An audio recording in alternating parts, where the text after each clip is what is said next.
So that happened on the August 15th. But actually, this is we talk about the last place marked the final victory and the last place of a victory here in China. But actually, that happened 4 months later than the Japan's surrender. So here I invite our special guest to give us more stories. So we will learn what happened more back then. So this is what we call the square of a victory.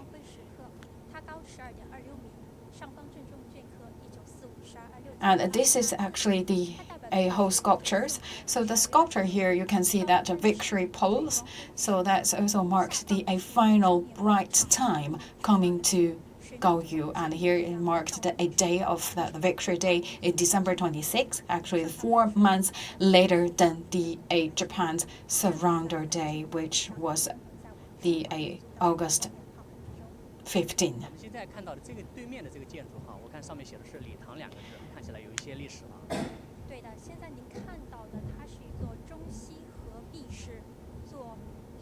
So this is the quite a square, and also the whole place is actually a museum. And this place you can tell actually this is quite with a big history. And actually this is the original buildings that happened back in the wartime.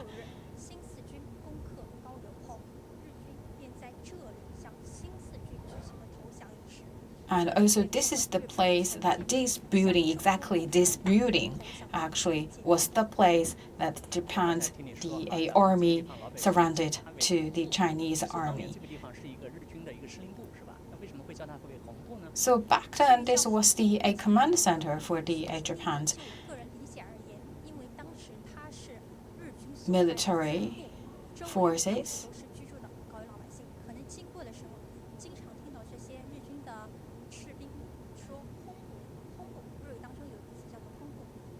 So in Japan, there's a word called honbu, which literally translated as the home office. So basically, back then, people that based on that word pronunciation, actually this was the places as the command center in Gaoyu. And this is all the patriotic places for education, and this is also the you can see that granted by the State Council. We talk about this is maybe just a building or construction, but actually with a great historical meanings behind.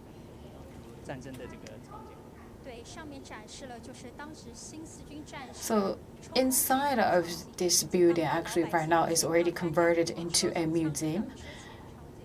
So that actually help us to record the memories happened back then in the Gaoyu War here. So Gaoyu, once again, this is the place that's actually the last place in China marking the final victory of the Sino-Japanese War.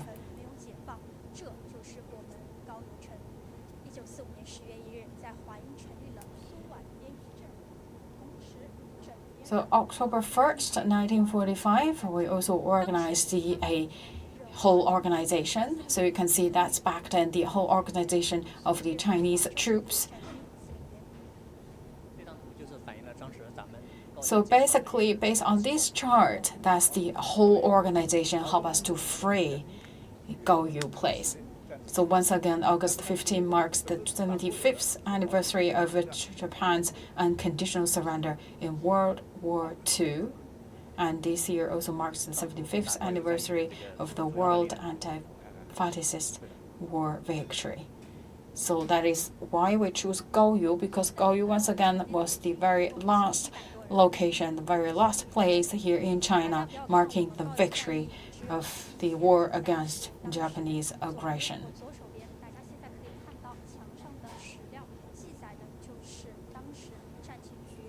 So we are inside a museum. Here help us to record a lot of the valuable documents. So this document is a letter that actually wrote on December 3rd, 1945. And this is actually the tactic planned and also reached down to the central commander saying that we would like to free Gaoyu by doing the following tactics. And also then this is another reply based on the previous letter.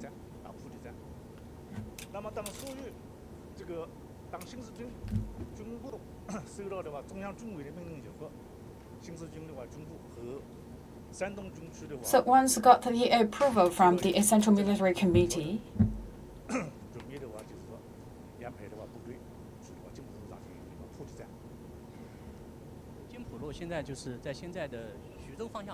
so basically you are seeing this is the document and also the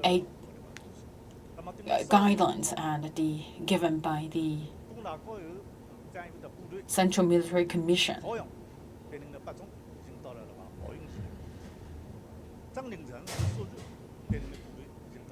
So the new Fourth Army, was the main force, helped to free the place called Gaoyu. And we talk about the war actually in Gaoyu for sure could happen, then that it happened earlier than later. So basically here you could see the letters going forth, back and forth between the people here, the command center here in Gaoyu and the Central Military Commission, talking about the whole strategies and tactics to free the places of Gaoyu.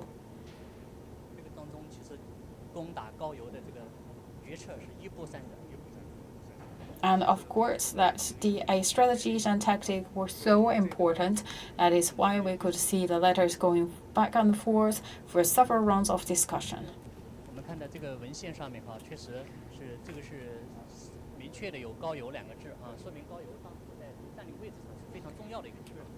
So basically, we could find a word Gaoyu exactly in the letters, which also showing us that Gaoyu was so important back then.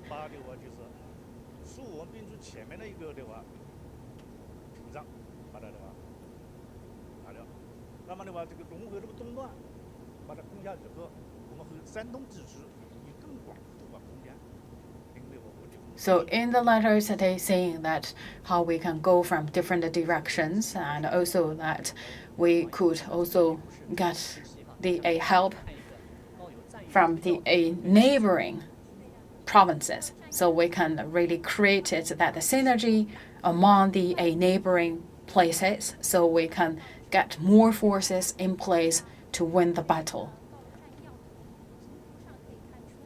And let me show you the map here.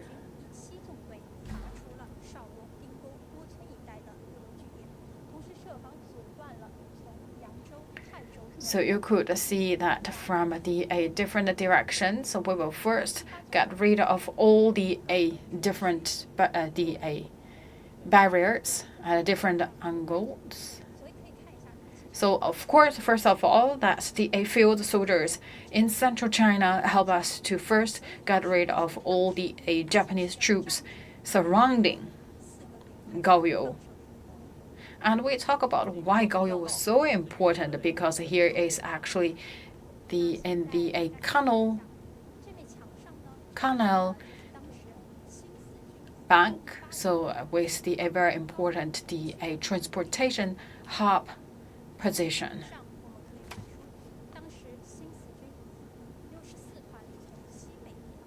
So the new Fourth Army, you can see they have the 66T, 64T, marks the different squad name. So you could see that a different team actually started to wage the war from different directions.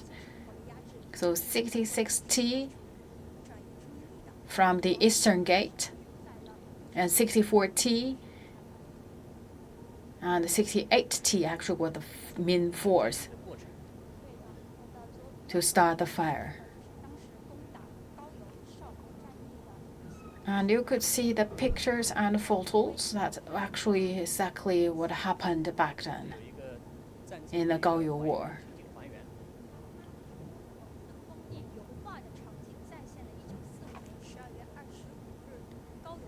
And this is a painting. The oil painting actually show you exactly how a new Fourth Army started the war and getting inside the city of Gaoyu.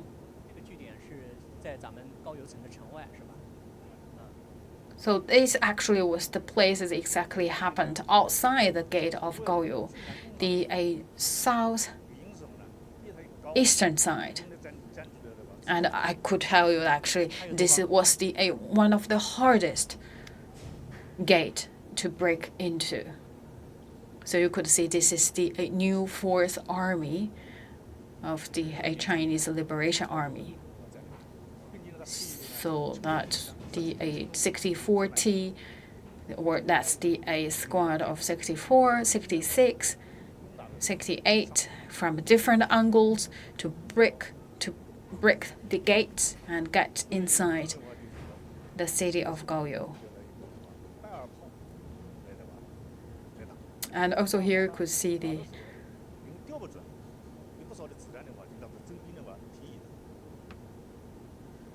weapon they used back then.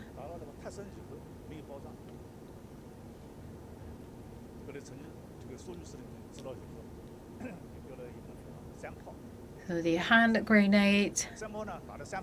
And also we talk about the weapons actually back then. We talk about actually this was really hard war, and some weapons actually were not powerful enough, or not really can have that really precise target hit. So that also hurt by the neighboring provinces. So actually the weapons also given by the provincial places to strengthen the weapon force.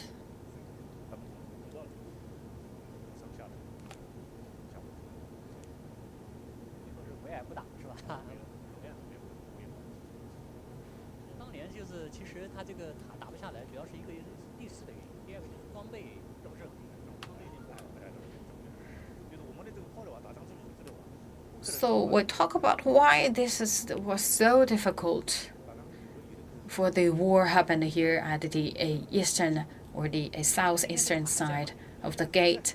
Actually, we talk about the tower. Of course, tower was still here. And we talk about, first of all, that because of weapon, the weapon were not sharp, powerful enough. And also second, because of the terrain. That terrain actually not really easy to let the weapon hit directly to the target.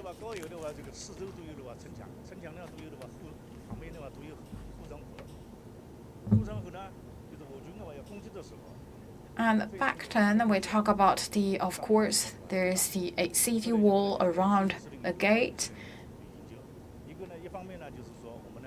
And we also have the city mount.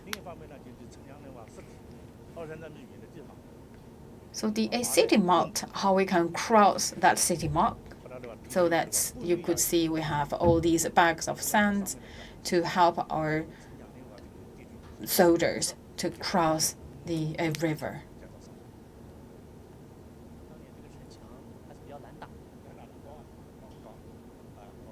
And once again, it was really challenging because, of course, the gate, the city wall was so high. So we could think of different possible measures that could take to cross the wall or break the door. So we talk about the city wall actually was as high as 9 meters, with 7 meters in width.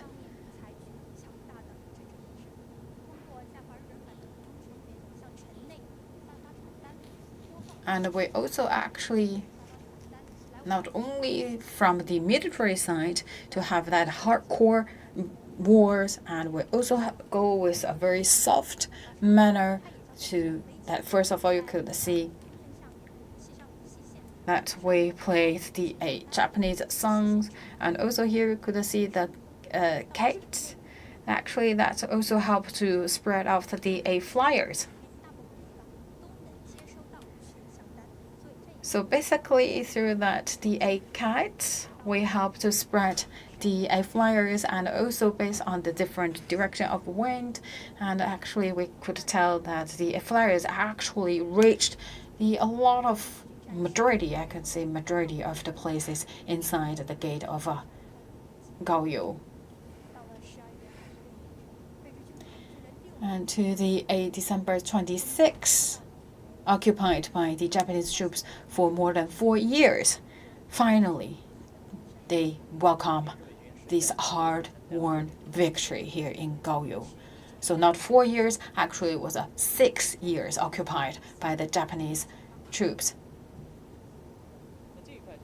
So basically from 1939 to 1945.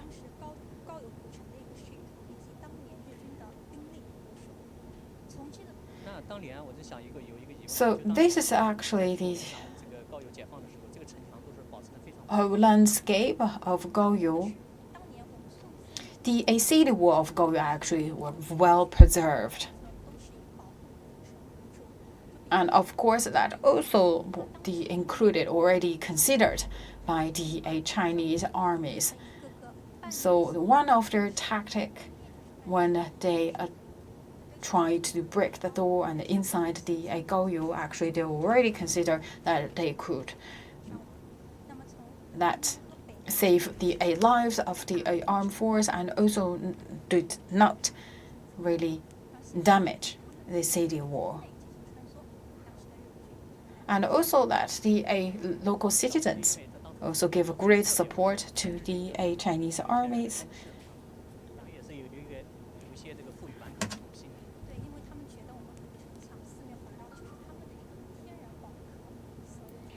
For the Japanese side, they actually were thought that the wall was so high, so tall, so thick that the Chinese troops has no way to break it through.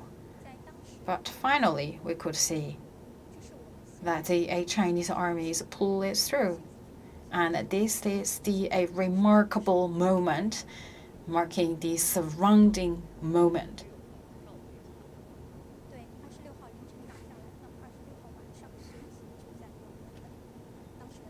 So the Chinese troops went inside the city earlier in the morning of 26th of December, and in the evening of the same day that the surrender happened.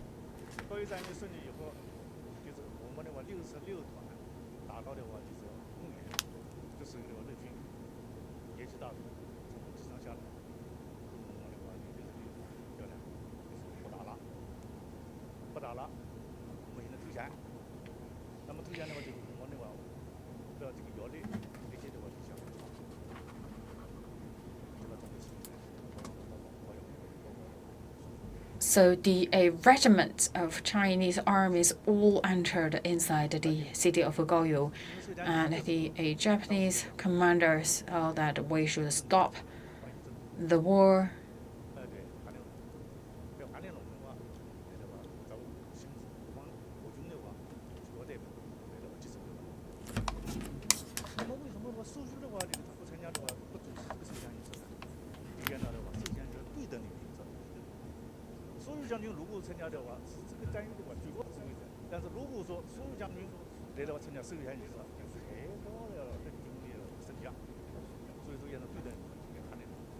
So of course we're not actually the gentleman you are seeing here. This gentleman actually was not the top commander from the Chinese side. We talk about that we should have the equal status when showed at the surrounding the moment. So actually, general were not really standing at the table because they need to have the equal counterpart showed at the moment.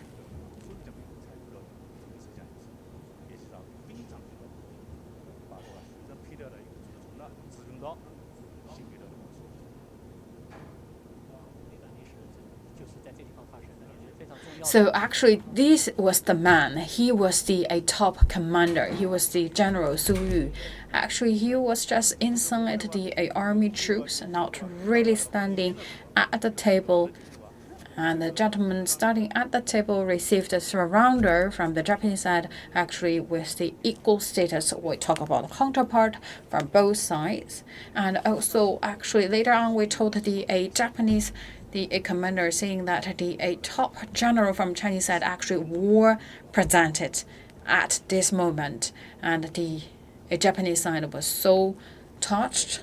And he also, that this is happened later on, that the Japanese side was so touched and also showed their respectful, so they also give the one of his knife to the Chinese side as a gift.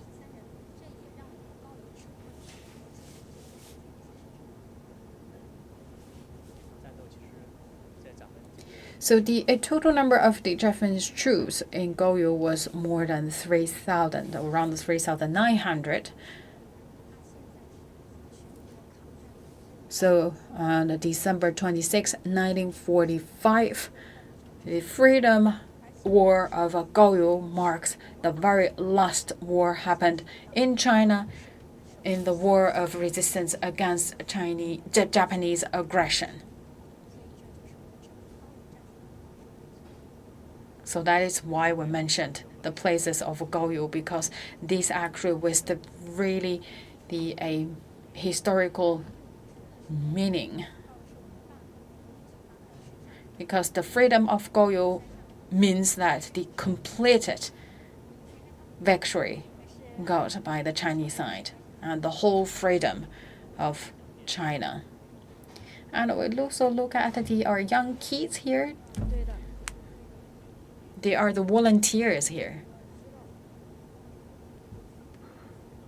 And they also actually the commentator here to try to explain the whole history to the tourists.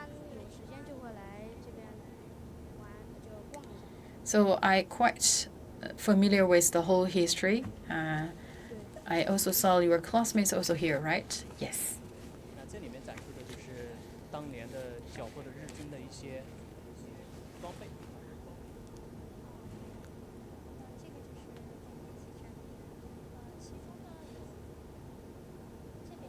So here showed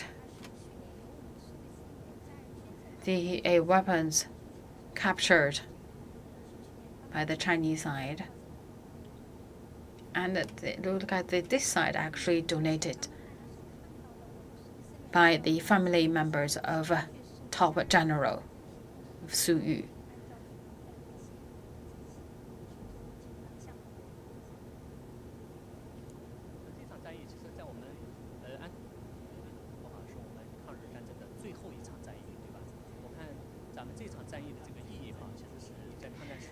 So this is the very last war happened here in China in terms of the war of resistance against Japanese aggression.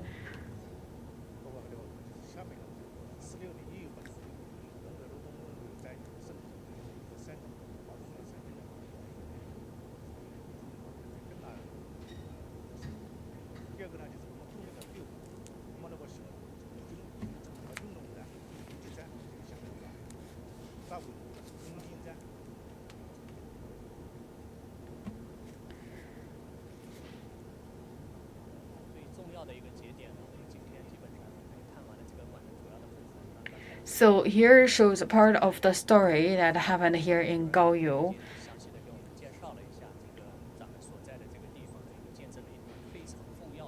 Because here actually witnessed a very special memory, and that also marked a live streaming here in Goryeo.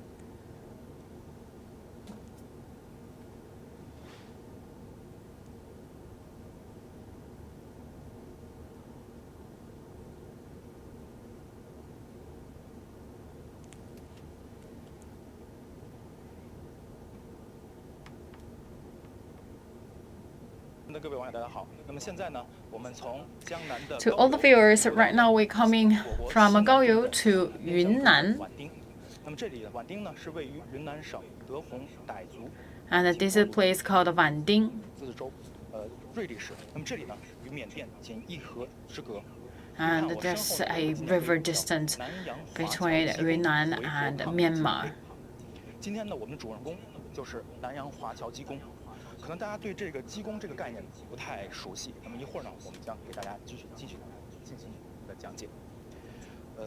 畹町这个地方是滇缅公路中国境。And later on, we will show you a story that here written down on this monument, and that's a great story made by the overseas Chinese.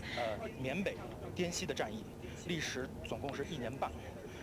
So a war happened here, lasting around 1.5 years, and the Chinese army's soldiers actually devoted their life for the final victory. So we can see today, because it's a very special day, so we can see also right now the armed forces also took pictures here to celebrate this very special day, and also this place actually also the place to force the Japanese armies out of the Chinese territories. 在国内战场呢，这场战役也是有非常重要的意义。首先呢，它是我国首先将日本侵略者驱逐出境的一个战役。那么在整个 And here actually the war happened here was the very first one of the first war happened here to keep the Japanese troops outside the Chinese territory. So we talk about the expeditionary forces with the citizens and also the overseas Chinese all worked together to finally get the victory.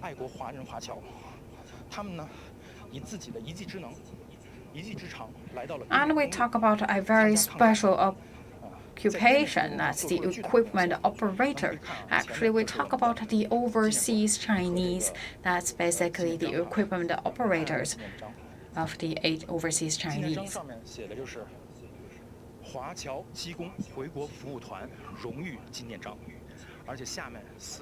So this is a medal here, and also we have a Chinese character on it saying that saving guard China.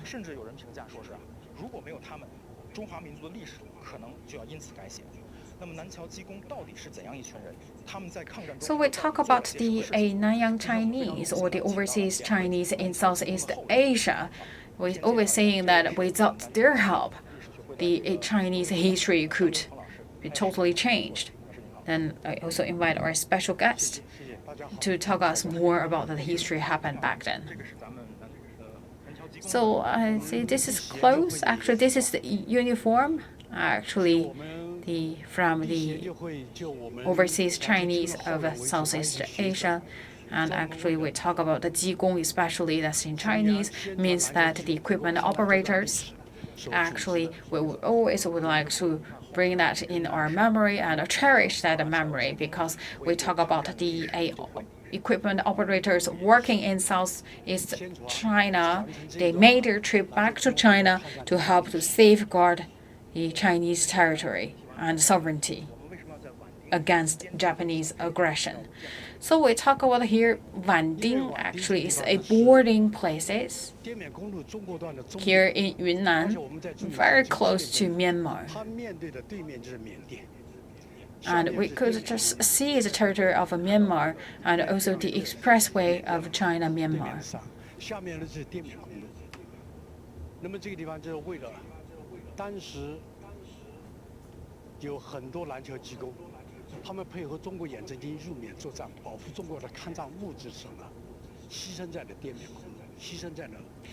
And we talk about the expressway of China-Myanmar actually witness the great devotion of the Chinese equipment operators.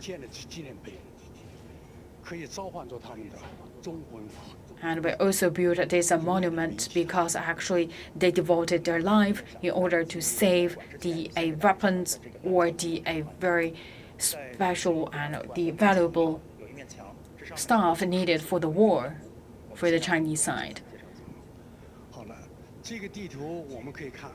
So look at the map here. So that's 1146 kilometers. That's the total length of the China-Myanmar Expressway.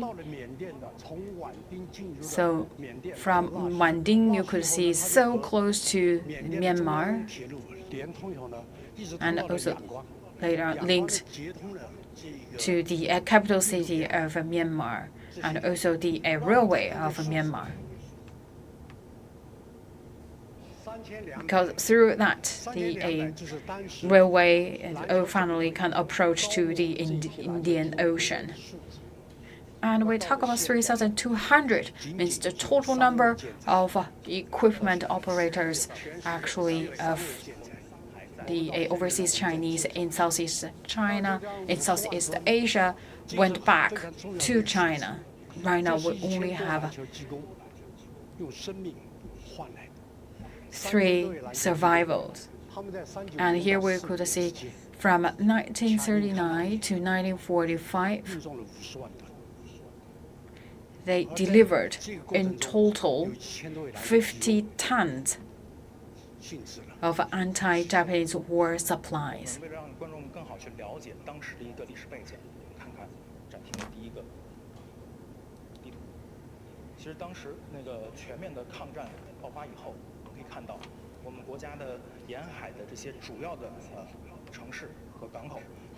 So since the outbreak of the comprehensive anti-Japanese war, we could see many the coastal cities actually all occupied and controlled by the Japanese army. So we could think about what else we could find to bring the anti-Japanese war supplies to China. So one of the possible solution actually happened here in Wanding. So we had from Kunming of Yunnan to Dali, Nonglin to Wanding, and then coming to a territory of Myanmar, and then we linked to the railway and linked to the capital city of Myanmar, and then linked to the Indian Ocean. So we talk about without that, the expressway, then we would really in passive position in terms of the war. So basically, tens of thousands of people here devoted their life to make that expressway built.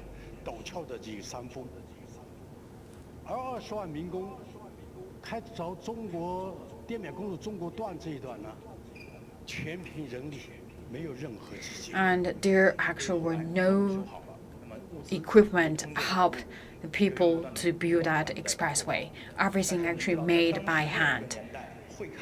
So back then, in that time, few people knew how to drive the cars. That is why we need help of the overseas Chinese doing the equipment operators.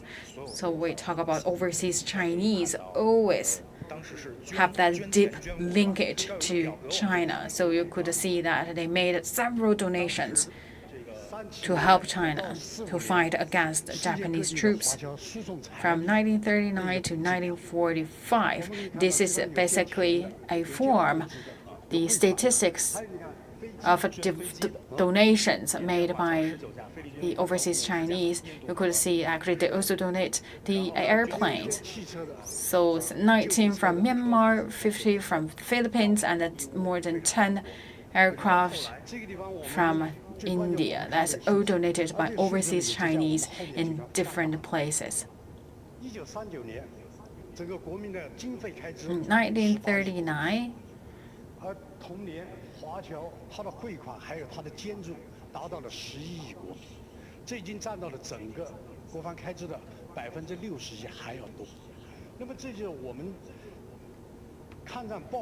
We talk about a total donation made by overseas Chinese actually took up 60% of the total defense expenditures. That happened in 1939.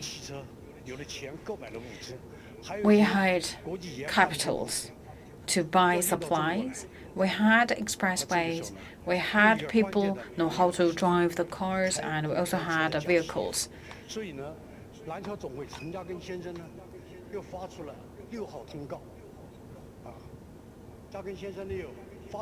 So we need to have all elements in place to make things done. So we talk about the Chen Jiagong. That's a very familiar name, and also the big name here among the overseas Chinese in South Asia. So here is mentioned specifically that should have a very healthy body and also very familiar with the driving skills. And with no bad habits. And also here is mentioned about the salary. Actually, we could tell that the salary level, of course, is quite high in China, but actually, we talk about overseas Chinese, the salary level actually was comparatively very low. So we issued this announcement just within 3 days. 80 equipment operators. We always call them 80 pioneers. They went back to China. And they chose a very special day. So that's the New Year Eve of the Chinese Spring Festival. We talk about based on the Chinese traditions. It's always the time to celebrate together with the family members. But just on that day, they organized together, went back to China. They actually did not for the purpose to visit their relatives, to have a reunion dinner with their family members in China, but actually they are back to China, saying with them this farewell song.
So we talk about this song, very powerful and touching, and the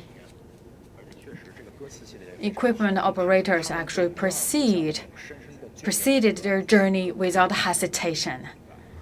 They showed a great love to their motherland, and this is also a parting message. So this is a message left by that 80 pioneers. And this gentleman was a leader of that 80 pioneer. A very handsome man.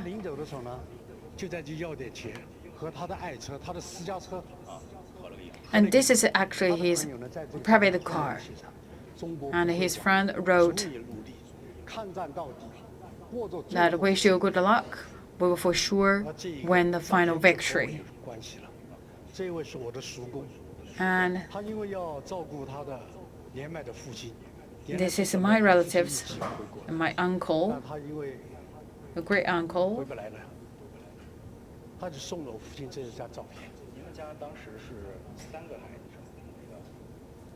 没有，他们当时是我父亲和2个叔公都在一起，都在马来西亚啊。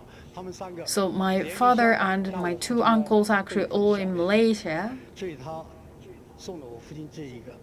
So he also sent this picture as a gift to my father. 我父親張志源留戀為民除謀解放，夜萬里赴司機，孝正書。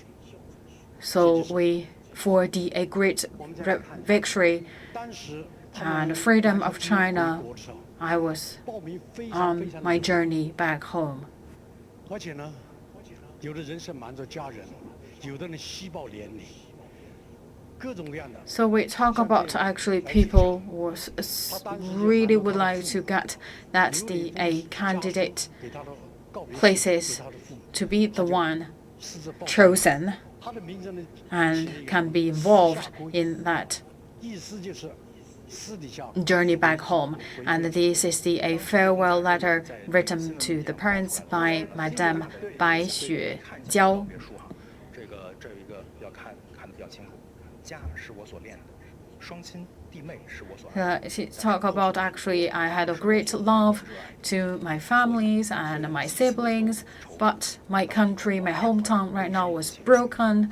I had several considerations, and finally I made my final decision by embarking my journey back to my hometown to give support to my hometown China. 49年10月1号。 他在马来西亚，根据当时得到的信息，做了一面五星红旗，他们自己亲手做了一面五星红旗。And also look at his and on the 1949 October 1st that marked the establishment of New China, and also the lady heard that great news and handmade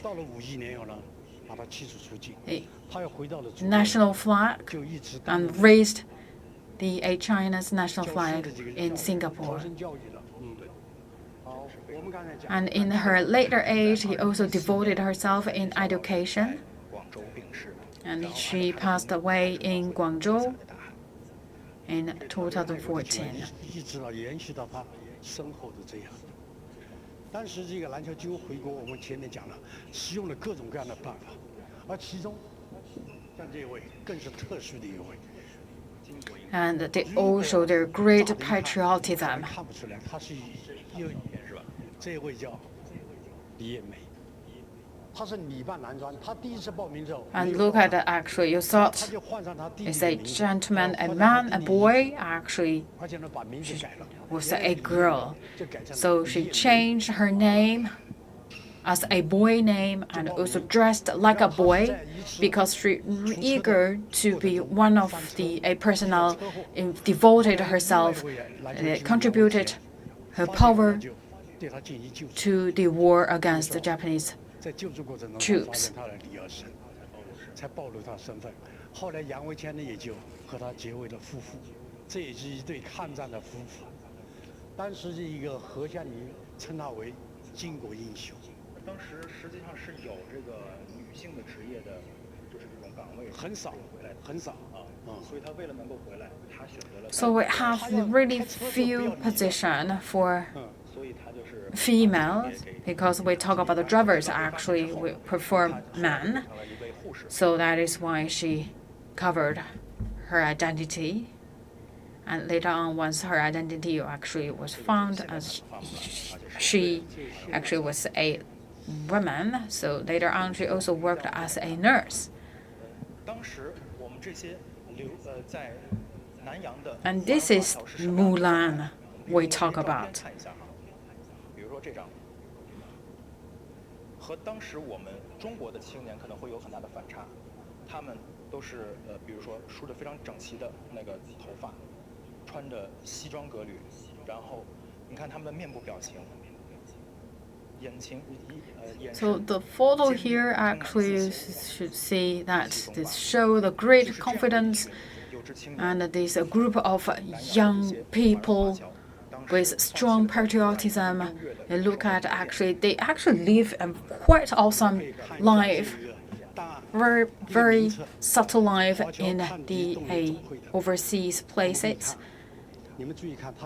So you can tell from their hairstyle, from their clothes. 这还可以看他们的 看到的祖籍， But you look at actually, this is one of the record we have, and it's already wrote down their age, 都是20多岁的。 just around the early 20s. 这个是云南省档案档案馆，对，的这些资料，你看，真的非常非常年轻。 So look at, we had their name and their age and their hometown in China. 过来嘛，舍不得。像您的父亲当时是什么样的一个人？这位呢，就是我的父亲。对，这张照 So 片 the gentleman here, this is my father 中间这位是我叔公 and 詹 my 志远 uncles. 里面最右下角最右下角这位是我父亲詹志远。然后他那个时候呢，已经是家在国内，在老家。我父亲是只身到马来西亚去的。但是他们是叔侄2个以 So 上。 my father went to Malaysia by 非常多 himself, 还有像罗开福他们叔侄3 and 人 they went back 还有那个谢川州、谢深州，他们 with 是 my 2兄弟一起 uncles. 兄弟回来，父子 And actually, you look at either the son, father went back together back to China, or the whole family back to China, or you look at my case, it's my uncles with my fathers went back to China 东西就奔赴在不同的几个 to be involved in that war. 坚持搞这个应试。 所以这时候我们已经把 Actually, the main job of that equipment operators worked as drivers. So their main job, main responsibility actually worked as the driver 这个是3000 to bring the supplies, the war supplies 司机，但是后来我们在这个滇缅公路上 to China. 发现的情况就是道路太崎岖了，路太难了，对车辆的损毁非常严重，所以 So we talk about the China-Myanmar 增加这种增加修理 expressway was so 修胎的， hard to drive, especially we talk about it's really rugged. 还是没有功绩，所以当时这个国民政府呢， So it's caused a great damage to the cars. So we also need the force of repairman 而 involved. 其中还要增加这个修理工和。 So we not only needed the drivers as well as the repairmen with tools, because back then we really lacked of tools to repair the 折 vehicles. 合国币是700多，但是他看到招募的时候就是30块钱，他同样可以放在。 So here showed the story of Wang Wensong. Actually, we talk about he gave up a really high-paid salary in the overseas countries, and he involved himself with a quite low salary 他不但 to become a repairman. 10多位机，而且把全套的修车工具和机械都带回来了。整个这个修车团队 He actually was not himself. Actually, he brought with him a whole team, 他们当时 as well as a full set of tools and equipment of repairment. 下线1辆，但是他们后来搞了每小时下线1辆。 So you look at they can really roll off the assembly line once per day. And we talk about the gentleman and his team actually can roll off the assembly once per hour. 批哈，分了9批，3200名我们的南桥技工，他们是有司机，有 So 3,200 the equipment operators in 9 batches involved 南洋回来 in 的 this 汽车 battle. 驾驶员也称为司机 So they worked as drivers as well as repairmen. 可以看我们这边哈，山路18弯啊，这样 So look at here, this terrain you can see is with so many turns. 在贵州的 So this is extension of China-Myanmar Expressway, 昆明以后呢， and also that's extended to Guizhou, 各个抗日战场 because the supplies from Myanmar to Yunnan should also be distributed to different parts of China. 抗战就 And the photo actually took by the reporter from United States. 但是一定能够达到 It showed that the war in China also actually same as the road showed here, with a lot of turns. So it's so hard to get it through, but by the end, we finally 是当地 won the war. 族民众他们用那个手工像榔头这边 And once again, we talk about this expressway actually just used the very 修筑滇缅公路的一个主要的场景。我们看到这是一个海 basic tools you look at 而后面那个用的是大锤， to help them to make the whole expressway 滇缅公路，对， realized. 箩筐，最原始的。而他们唯一的基建，这个呢还做得太小了一点，就是一个这个称为当时的压路机。它实际 So 上 they just use this very, very basic, 要几十个人在前 the 面拉， primitive 要拽啊。那么我们这个滇缅 tools 公路里边有一些 together to make that the expressway linking Myanmar and China 所有的这个横断山脉，然后 possible. 必须得要搭桥。那么这个时候，我们给大家介绍一个 So we also talk about there are actually mountains. 缅甸的桥岭。 So we also need to build up the bridges to cross that 人员的组织 mountains. So the gentleman 和 here, 缅甸就华侨来完成的。 he donated the Huitong Bridge, and also during the anti-Japanese war, he also helped to organize the personnel. 它连接了整个滇西抗战这么一条运输管道。 So we look at this is the live channel. We talk about this is one and the only live channel. Is a Huitong Bridge 怒江两岸。那么这个桥当时也是 to linking the side of the Lujiang River. So we spent a lot of money 我们 to bring this possible, but actually 这因为 later on we ourselves 进入到 blew it. 陆江的西岸。 Why? Because the Japanese side already at the other side of the bridge, if they crossed the Huitong Bridge, then they threatened the safety of Chongqing as well as Yunnan, Kunming.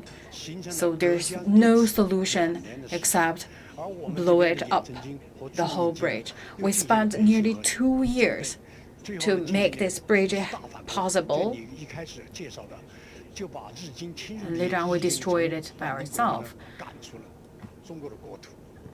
And with the joint efforts of the armies and the overseas Chinese and the local residents, we finally expelled the Japanese troops outside China.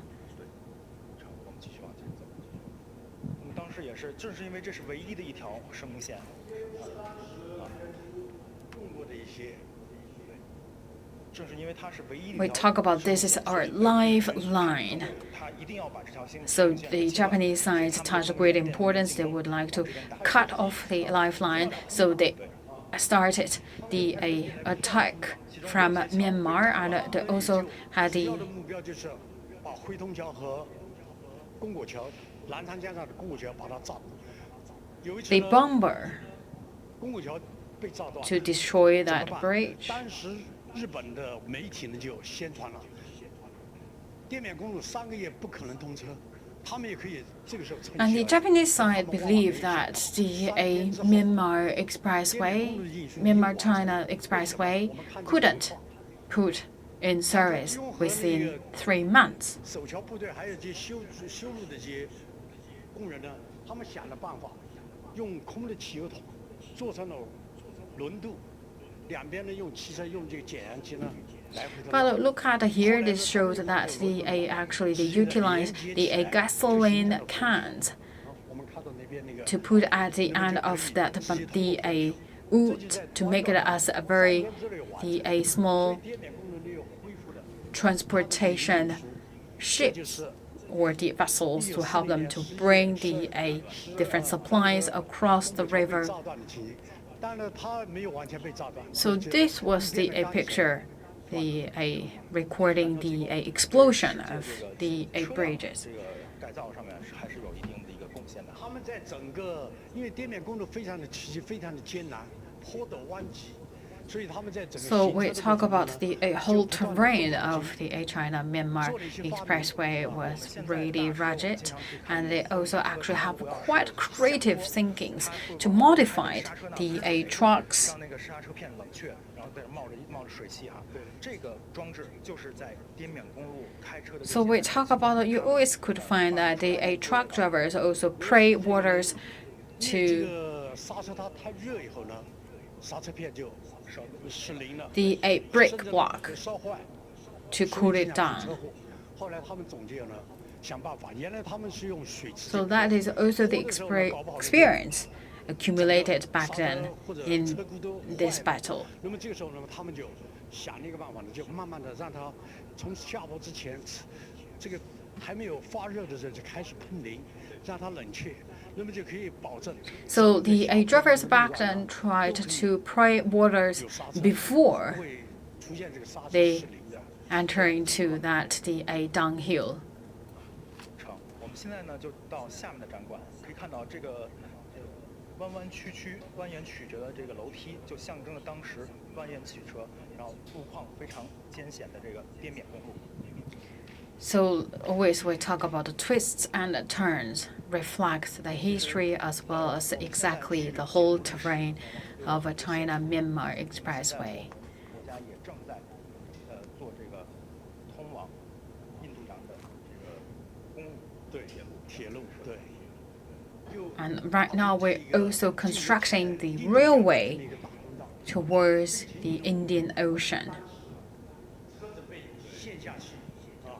那么我们篮球机构每次行车的时候呢，要闯过4道关，一个是道路接检关。 So there are 4 key milestones or the 8 key challenges that the drivers need to 一路上还有那个疟疾 overcome. 疟疾病毒关，因为这个疟疾很厉害，搞不好呢这个被列为。 So one is the malaria, 再有一个是日机轰炸关。 another is the bomb dropped by the Japanese side, and that happened really quite often. 但是蓝桥技工都不把这个放在眼里。 And the one of the challenges also the very difficult terrain of the expressway, as well as the very hard living conditions. So we talk about 5 tons of anti-Japanese war supplies. So basically, the majority is the weapons, raw materials, 墙，在这个墙上，挂着的就都是我们所有男。 and these are the heroes 这个我们经 war, 过了多年的努力， or the war of heroes. They are all the equipment operators 要我们在15年 of our overseas Chinese in 但 South 是现在建在 East China. 最上面这3位，看到英雄墙最开头的这些彩色。 Right now, we only had 3 survivals. So 还是健在的。 back then in 2015, you look at the gentlemen in the colorful pictures, they were survived. And right now, we only had 3 survivals now, and the top 3. 第3位张修龙，海南的，今年103岁。 我看这个地址上面写的都是在国内，而在国外的像加拿大、在然后马来西亚这些，他们回到马来西亚这地方，这一位呢是我们海外 And the gentleman went back to Malaysia, 篮球技工李亚林，但是他的战力 passed 中 away 国驻马来西亚的大 May 使 3rd, 都发起验电，对他 2018. 称为民族中魂，给他的评价是民族中魂。我们在由这些照片上我们可以看到，但是他们回国 And also the Chinese embassy in Malaysia also sent the telegram and condolence, 你看像这位， calling him the hero of the 都还是一 time. 个学生的样子。 And look at the pictures, and some like just record as 有 a 一 students 位非 were 常 there 特殊。 to very young age. We have a very special one here. It's 你看这位不是成团员的照片，而是他孩子年轻时的照片。 actually the picture 他 or 当年 not 是被阻隔在了黑通桥被 the 抓到 eight 了，被阻隔在了 hero's 一战的西 picture, 岸 actually his son's picture. 的追捕以后呢，抓到他以后呢，把他活埋了，所以他没有留下任何东西。就留 He 下这个 actually was 他 chased 的后人，他的孩子，一直在 by 寻找 the 他。 Japanese troops and also buried alive by the Japanese 在每年清明的时候祭奠他的 troops. 时候是在 So 一个 the family members actually couldn't find his picture.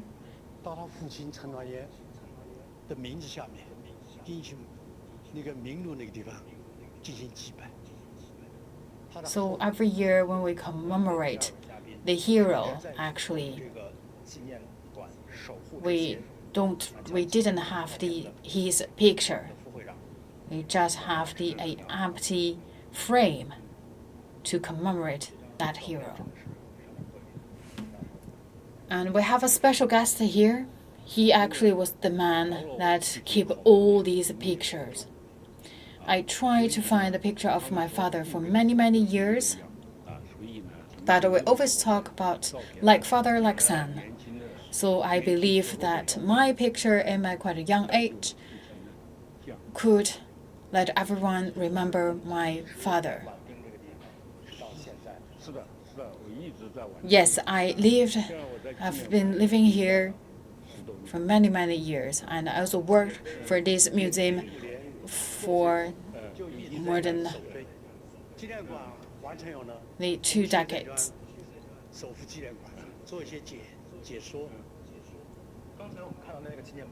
And the gentleman actually could sing as the gatekeeper here of the memorial hall. And we look at a monument.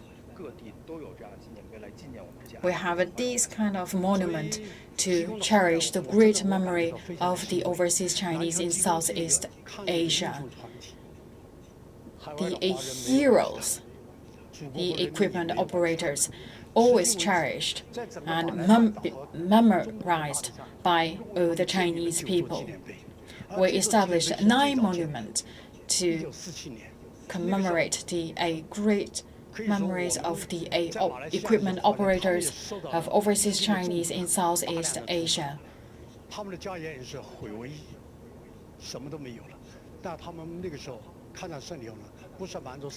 So we talk about their families actually also were slaughtered by the Japanese troops.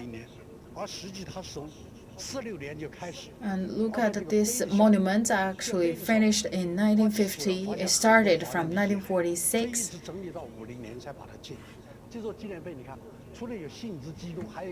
So look at the monument actually built on the remains of the overseas Chinese. So it's more than 600 remains of overseas Chinese. 那么刚才我们已经看到了，在我们最高的这个纪念碑上面，他们这是我们给他们的评价是华之魂，侨之光，是我们中华民族的民族之魂，侨界的无上荣光。So we talk about they are the spirit of the Chinese nation. 而这个地方我们再看，在海南海口这段也有座纪念雕塑。 So in different cities, like in Hainan, in Yunnan.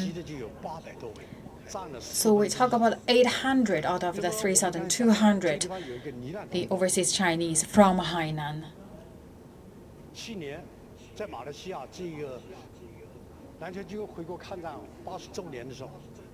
Last year, we celebrated 80th anniversary of the overseas Chinese went back to China.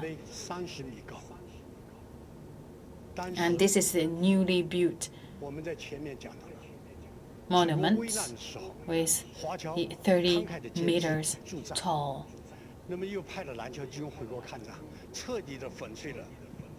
So the overseas Chinese in Southeast Asia, they donated the capitals and also devoted themselves, bring the anti-Japanese war supplies back to China.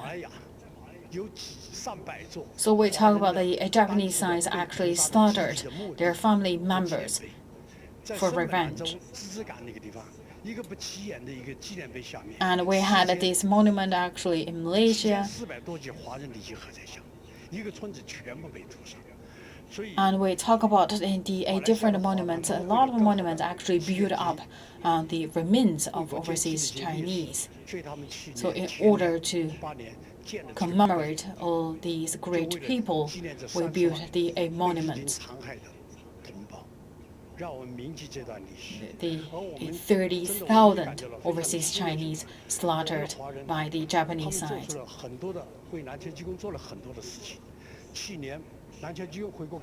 So we feel so grateful and delighted that overseas Chinese, that they also had that the Peace Award. So one of the survival as the representative to win and get that award, 抗战胜利75周年。 because that award actually granted to 3,200 equipment operators of overseas Southeast Asia, the overseas Chinese in Southeast Asia. And right now we're also compiling books to bring that vivid and alive history, pictures, documents inside that book, to let everyone know that part of the history, how we construct the China-Myanmar Expressway, how all these 3,200 people going through all the difficulties and back to China to devote themselves for the final victory of anti-Japanese aggression war. 到昆明以后呢，进行信念所的信念的名录，还有赴燕回国的名录。那么我们的技工 And also we included all their names in that books. We hope that we could provide a relevant a reference to the people who would like to study that part of the history. I believe that's also the valuable gifts to all the heroes. So what would like the people to know about this group of people? So they love the country, love their motherland so much. Although they in the overseas Chinese in Southeast Asia, but they always had that link, the roots with their motherland.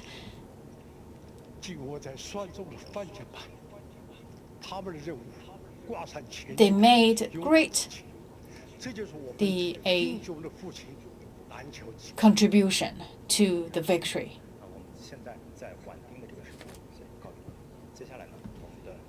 Thank you so much. I hope everyone could remember that the great history and also the contribution made by the overseas Chinese in Southeast Asia.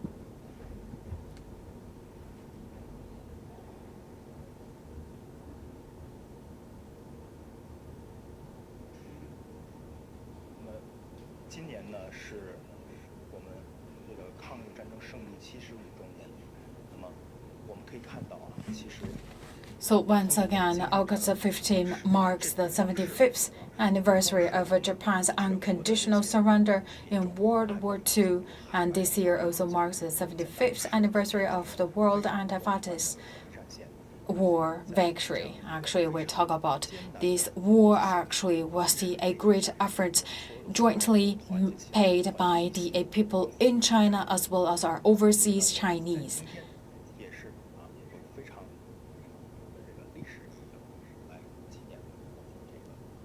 So we should always cherish that great memory and the contribution made by the great heroes, especially our overseas Chinese.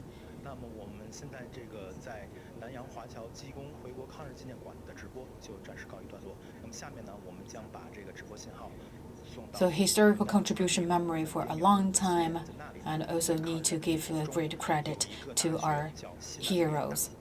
And we later on also will pay a visit to one of the universities in Yunnan as well as the Southwest United University.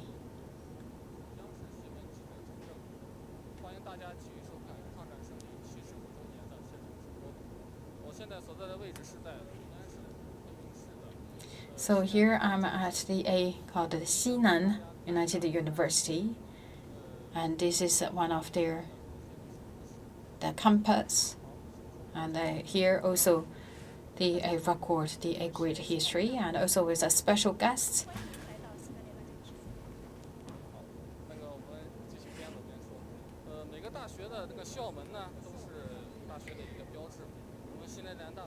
So this is a historical site of the Xinan Associated University. And this actually was the original gates. And this actually not the original one. We rebuilt it in 2014.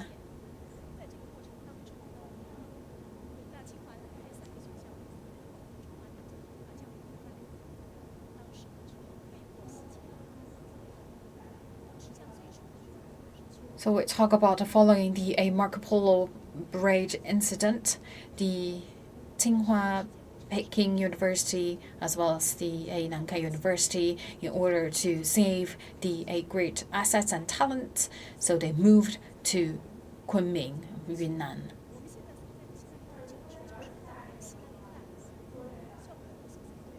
And this is the historical site of the Southwest Associated University, and this is actually the original routes that back then students actually went to their rooms. A classroom. This is the original classroom. It looks shabby, but actually from these great classroom, we have a lot of talents, great names, actually from this area.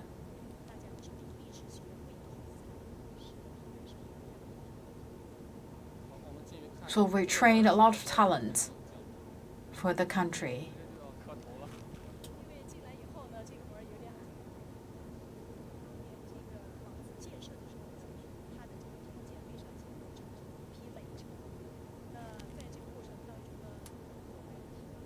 So look at actually the gate was not really tall, because that back then we just used the adobe to help to build up this whole classroom. So we could tell that the whole condition actually was really poor, really basic. But the students back then, they overcame all the difficulties to continue their study.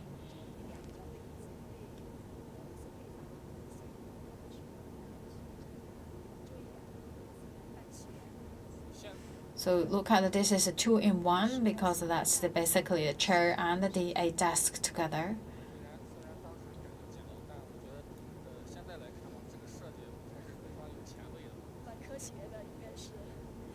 So think back then, the whole situation actually was quite simple, basic, and crude, but we could tell that's sort of the inspiration for the current chair. So I think it's quite the scientific based and making sense.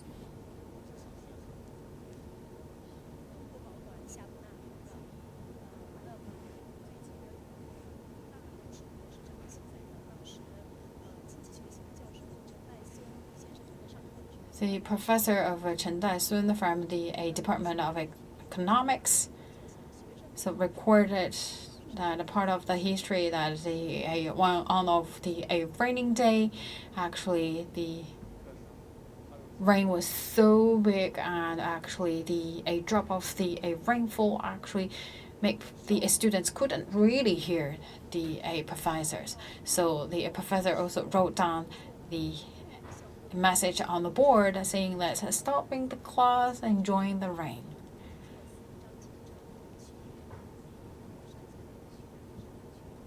So this is the school song.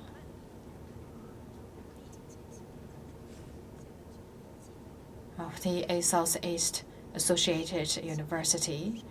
And for the first part of the song, I basically recorded the twists and the turns from the north part of China moving to the south part of China. And for the second part is more the encouraging part.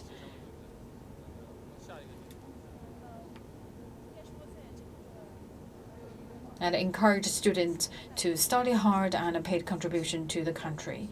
And still, because everything right now we talk about has happened in the wartime, of course we need to mention about the sacrifice.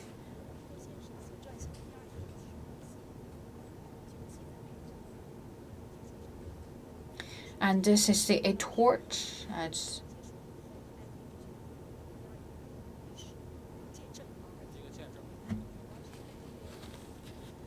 witnessed the student movements led by Wen Yiduo, and later on the hero of Wen Yiduo also murdered.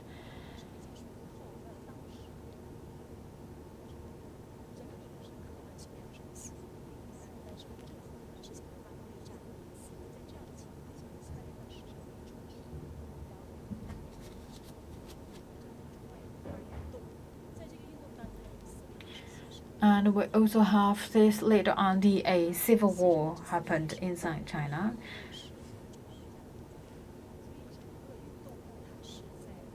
And also we had a student movement against the civil war, and we also have this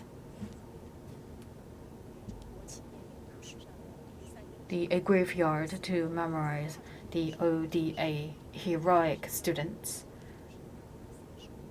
And we'll also talk about the 1-2 students movement actually also paved the way for students later on become one of the Communist Party member.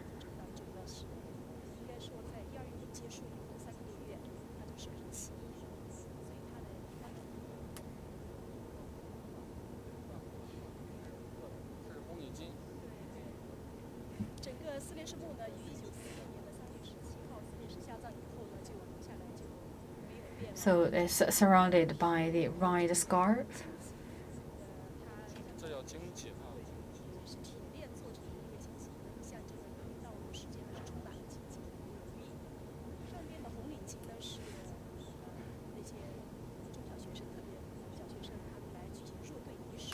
And the whole yard basically saying that the steel ties, saying that the challenges along the way of the student movements, and also we talk about the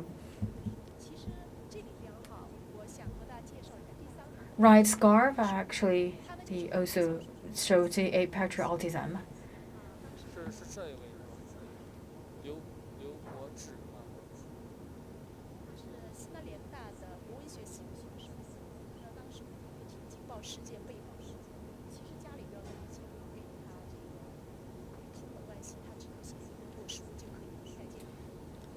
And here is also a monument who cherished the students, and they also actually the heroes devoted their young lives.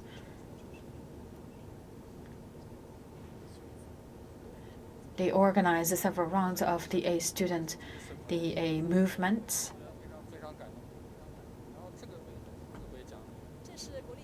And they were the pioneers, and later on more and more students actually involved and participated in the students movement, especially during the Civil War time.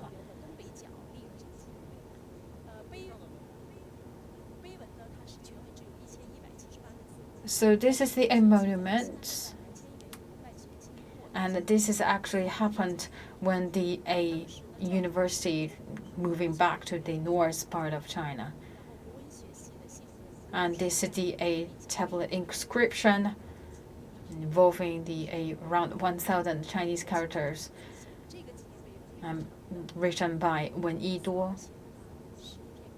Basically, it's recorded the whole history of the 3 universities from the north part of China to the South China, and then moving back to the north.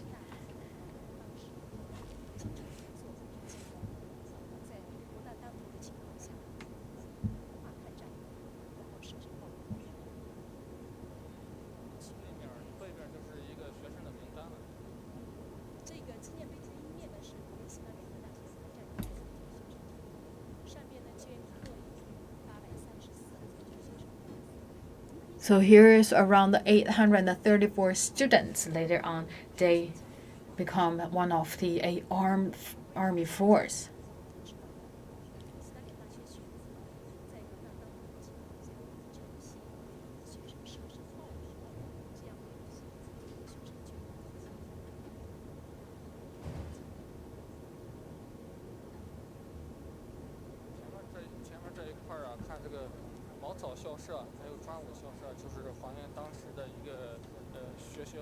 So this is the classroom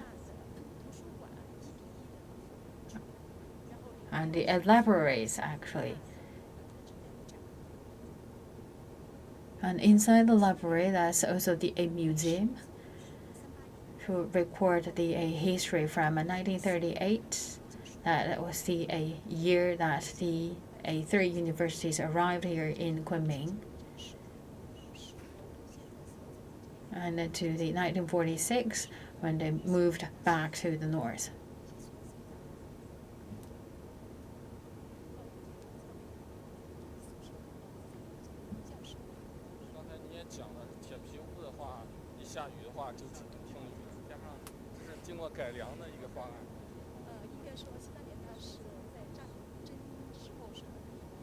So we look at the top of the classroom actually that were covered by the thatch.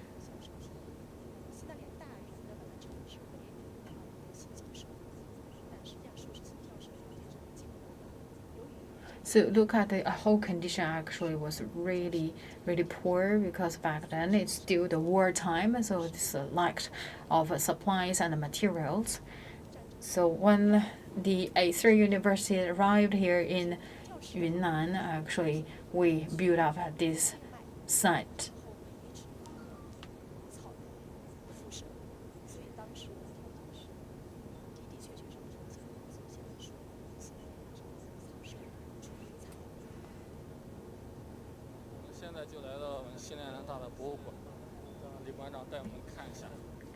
So let's go inside this museum, and the museum actually established in 2008 as also the 80th anniversary of the school.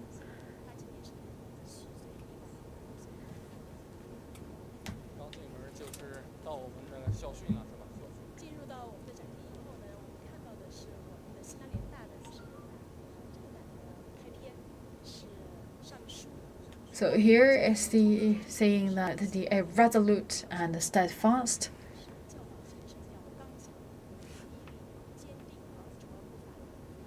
And also this is actually the school motto.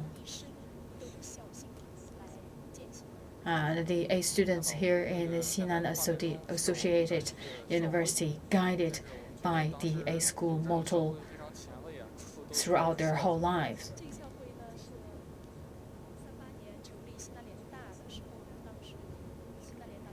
And this is the school badge designed by students themselves.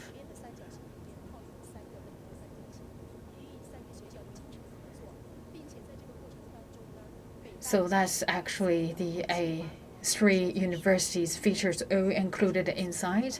So that's also the school representative colors also included.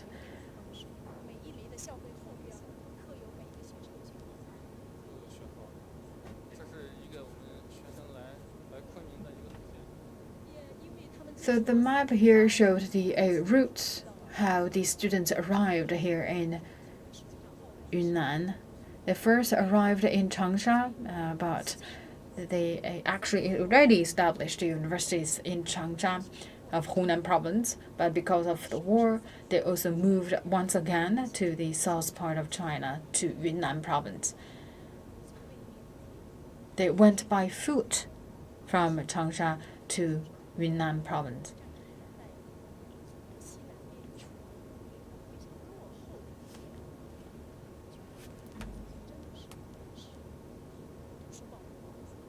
And actually, because of that journey, the students witnessed themselves by eyes to see closely and see the real picture how the southern part of China fall behind in the wartime.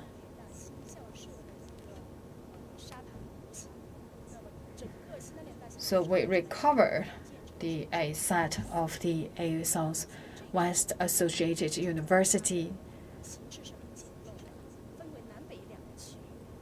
So divided in the south and north part. So for the south part, it's more the places for laboratories. And for the south part, it's also divided into the western and eastern part. For the eastern part, is the canteens and also the libraries.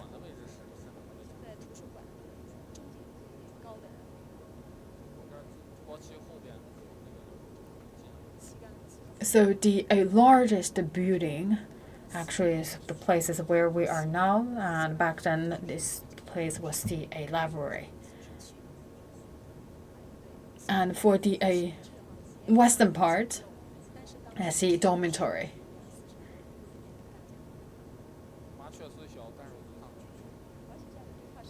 And the whole construction layout actually organized and designed by Liang Sicheng and Lin Huiyin.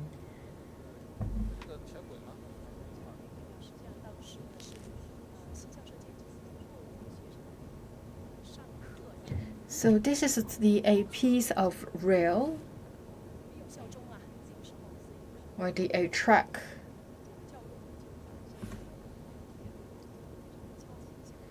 So basically, when the school staff knock the track, means a class begin or class ended.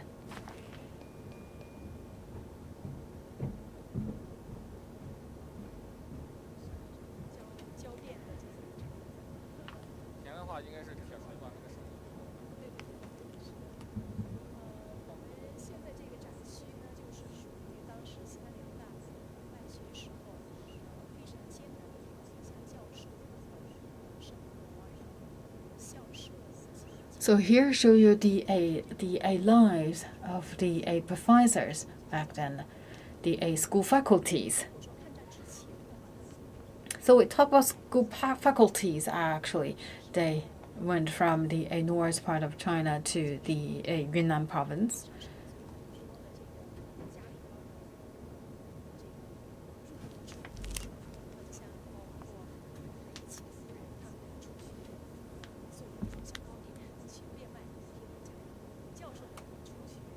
And professors, we could tell actually their salaries actually couldn't really pay for their daily livings. So we talk about this here from 1938 to 1944 always actually threatened by the bombers from the Japanese side.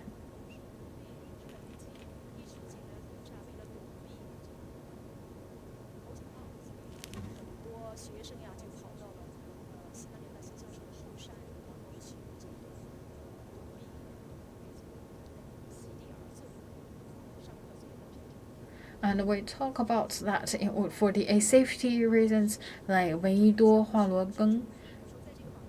They also lived in the suburban places, and because of the bombers from Japan, students and sometimes took classes in the mountains.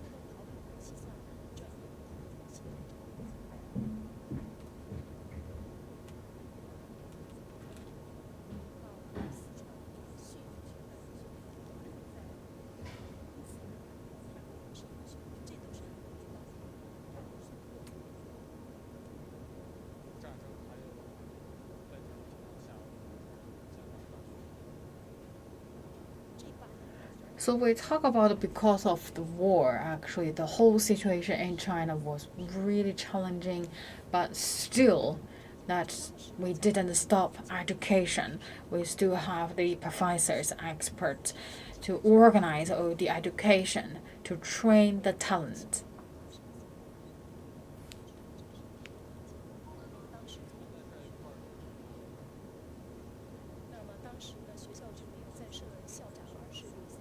And also here show the organizational chart. So here are the 3 presidents from 3 universities.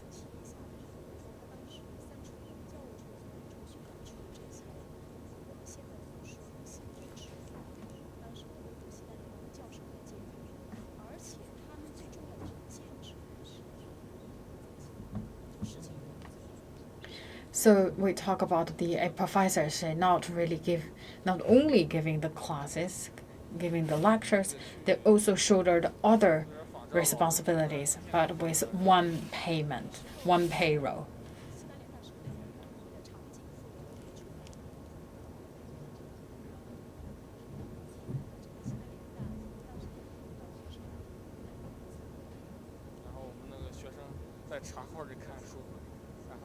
So here basically give you the one of the moment happened in Yunnan that the students actually write books in the different sightings in the tea house. And here we also talk about actually we had different 5 departments: Department of Law, Department of Science, Department of the Literature, and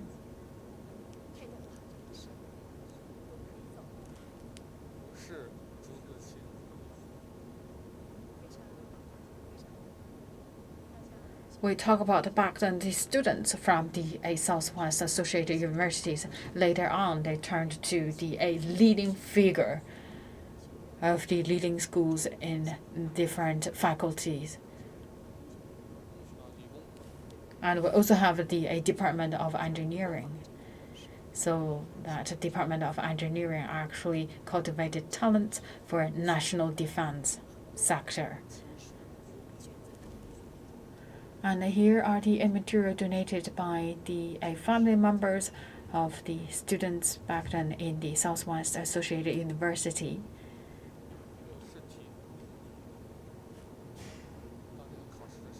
So they had exam papers, certificates,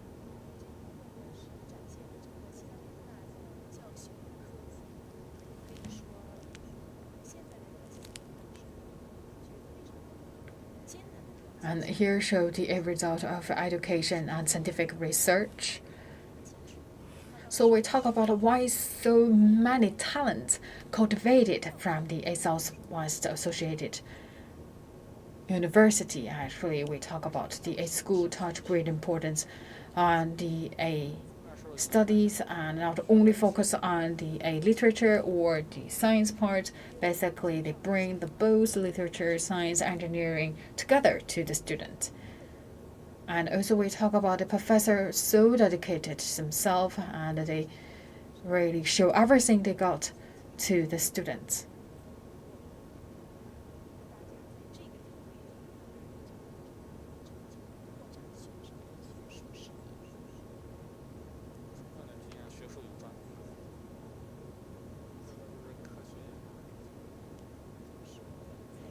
And we also see this part is the scientific research. And they also later on set up a different institute of different sectors of the science. And they also transferred their scientific research to education and also to the public usage.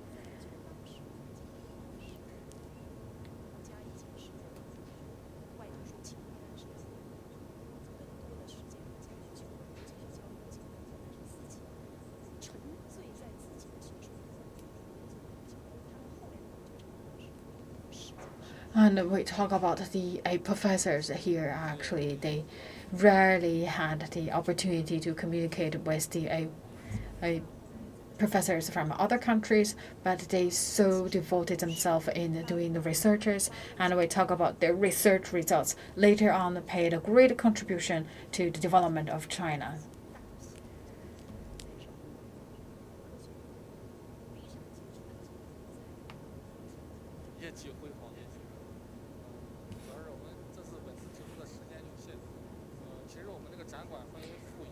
So we only had limited time of our live streaming, but actually you can see we have 3 stars of the oldies records in this museum. Actually, it's normally take 2.5 hours to go through all these documents.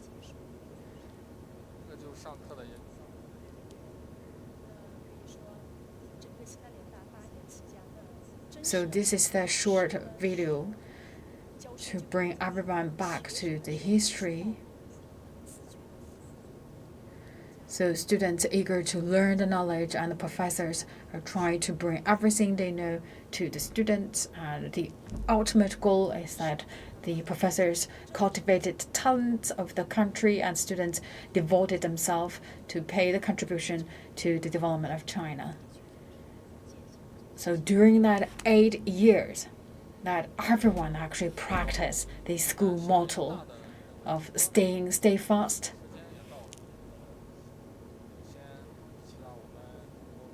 And be resolute.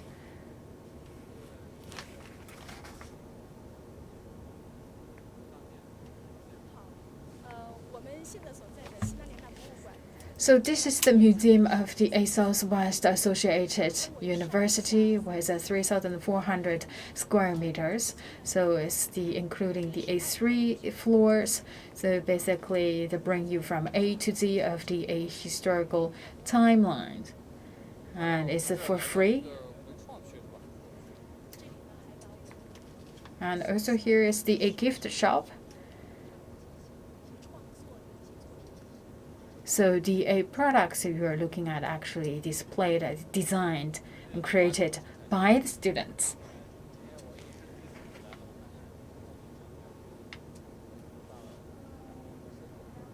So thank you very much for your introduction. So I hope everyone, if you have time, please pay a visit here. Thank you. So this is a live streaming from Southwest Associated University. Please stay tuned. And we next go to Liaoning.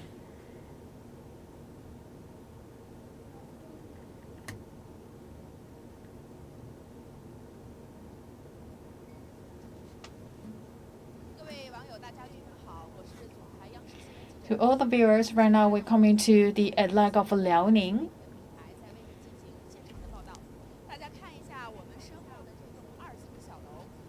So this is right now behind me is the 2 stairs of the construction. And this is the building actually to the trial or the tribunal of the Japanese crime. This building is constructed in 1954.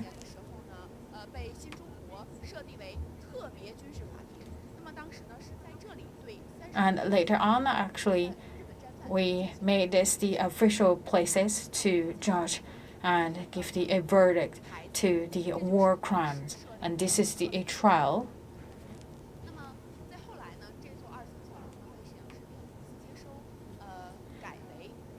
And this is also the constituted as the special military tribunal.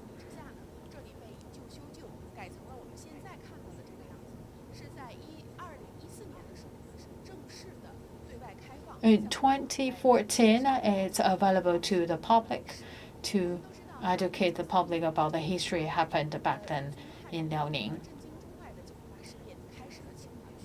In 1931,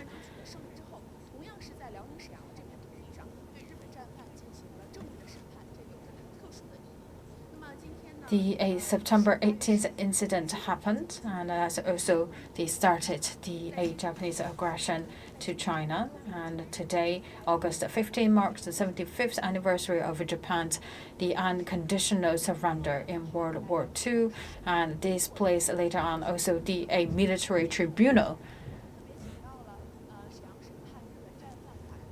to judge or to give the trial to the Japanese war crimes.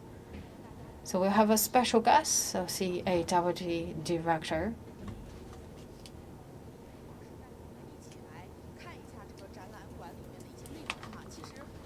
So right now this has also become the museum.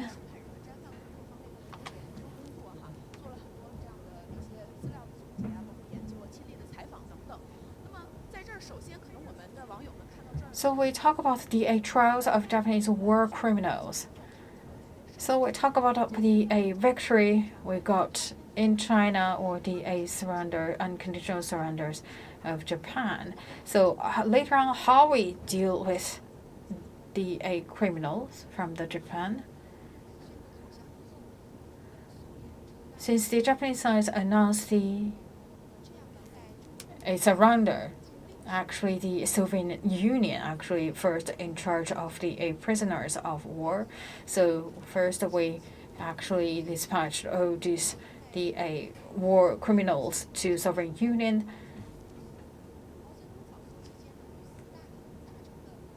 So they were there in the Soviet Union to do the labor work, and the Chairman Mao Zedong actually visited the Soviet Union.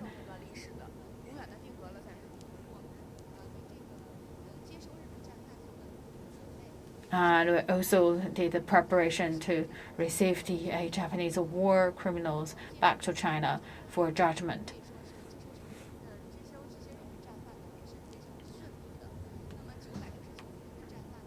So 969 Japanese criminals boarded the train to China to Fushun.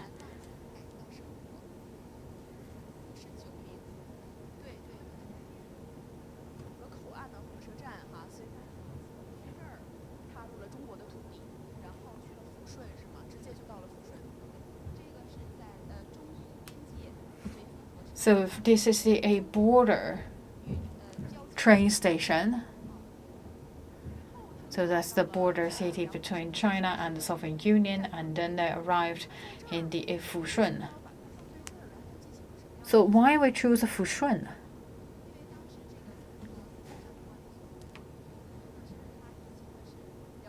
So we established the War Crimes Administration.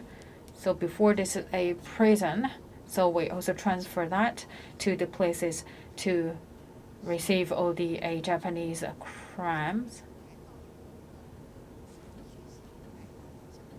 And we also actually transferred that the prison to schools. Actually, we would like to use that school to educate the criminals.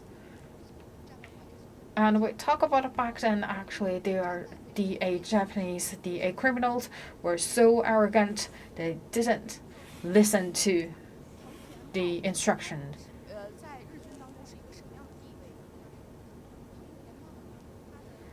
So this is the Fujita Shigeru.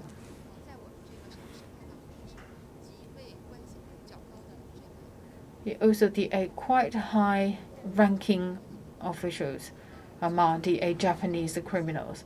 So around 300 criminals are actually under his leadership. So we talk about nearly 1/3 of the criminals actually belonged to his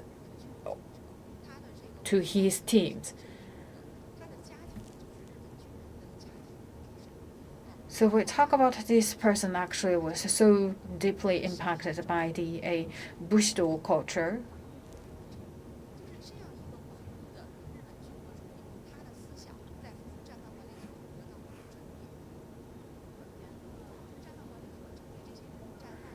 And the good thing that actually we also changed their mindset after they arrived here in the Fushun criminal center. So I organized them to watch the movies of post-World War II.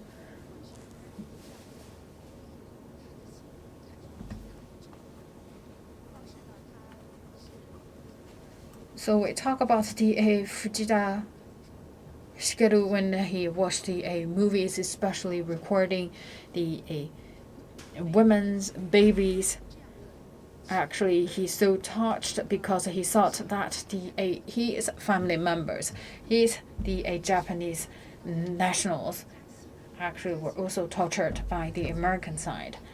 He also received a letter from his family. Actually, his sisters and family members lost their life.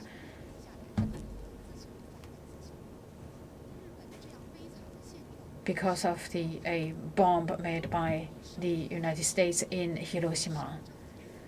So we talk about in the end who should pay the bill. We talk about what exactly made all the murder happened. Actually, it's the militarism made all these miserable things happen. So he realized it. And he talked about that he would like to utilize his rest of life to go against militarism.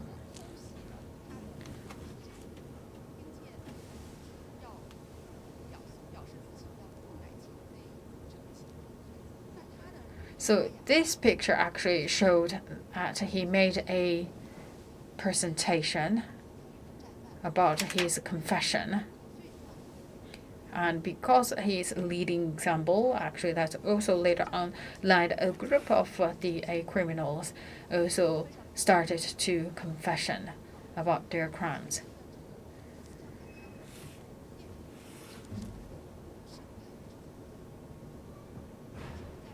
So the success of the ideological remodeling that also laid the successful ground of the tribunal.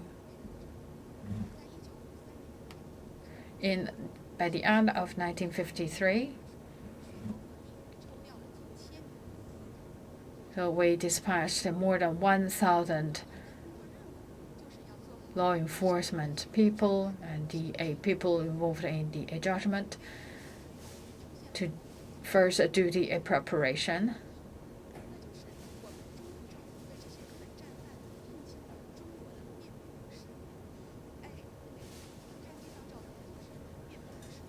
And one thing quite surprised a lot of people because the Chinese government actually hired defense lawyers for the Japanese criminals.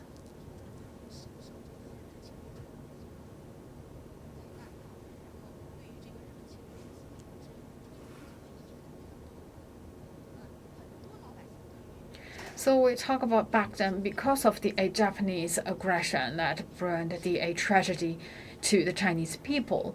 So for a lot of them, actually, they had that anger against the Japanese people. So a lot of people back then not really understand why the Chinese government, why the Chinese people actually had made that defense lawyers to the Japanese side.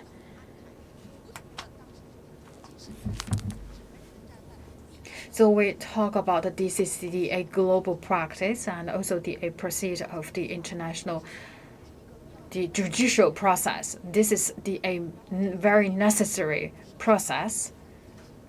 So these defense lawyers actually had several rounds of the discussions with the Japanese criminals.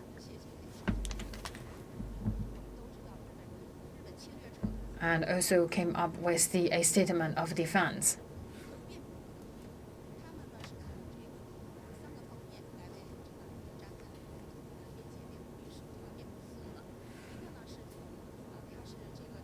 We talk about the statement of the defense. Actually, they think about first the long-term educated by the Bushido, and also they talk about they had a quite good attitude in terms of confession, and also they talk about the main conductor of the aggression. Basically, these are the three ways to, or the three angles to write the statement of the defense. And it also says special thanks to the defense lawyers. We talk about the judgment actually happened in a really justice and fair manner, and we also followed the international practice.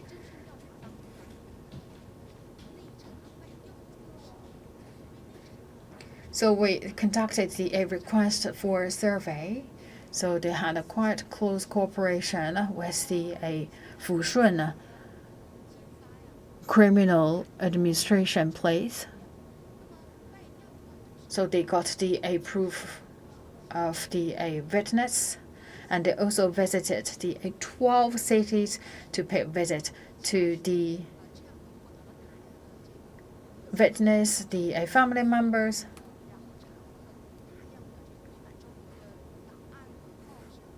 And also checked the many newspapers, the documents, information.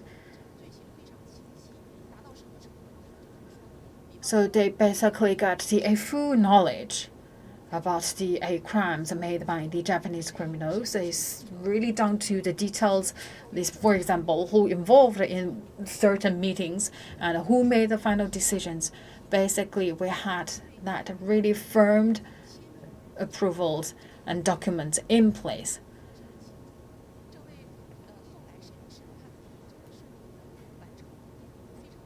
so that we have really the solid evidence of crimes.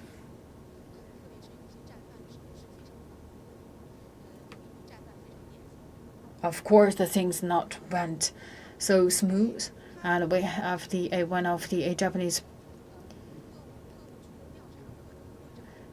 called the Shimamura Sanlo.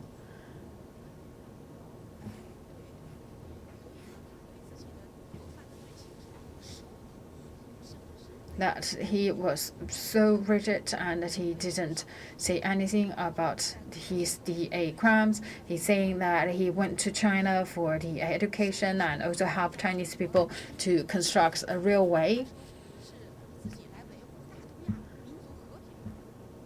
And he said that the involvement in the war actually not for the crimes, actually to help the people to maintain the stability in the Greater Asia.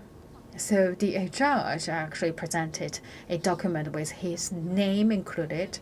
So that document actually showed that his team actually basically he wrote by himself a report actually saying that his team and he actually slaughtered 200 Chinese people.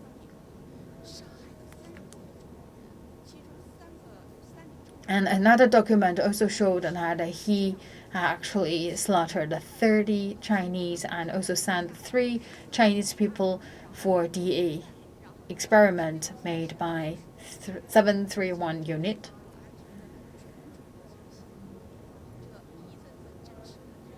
So we have all these solid and authentic proof of crimes, make him really heads down to admit his guilt.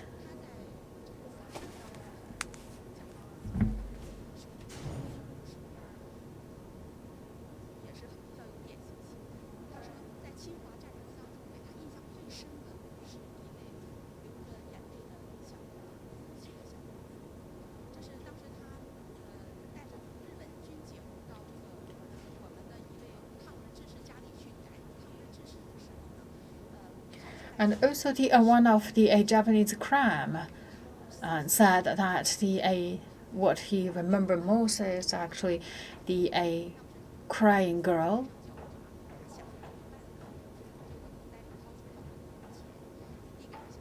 So the Shimamura also gave the money to the girl, but the girl didn't accept the money and the crying that give my father back.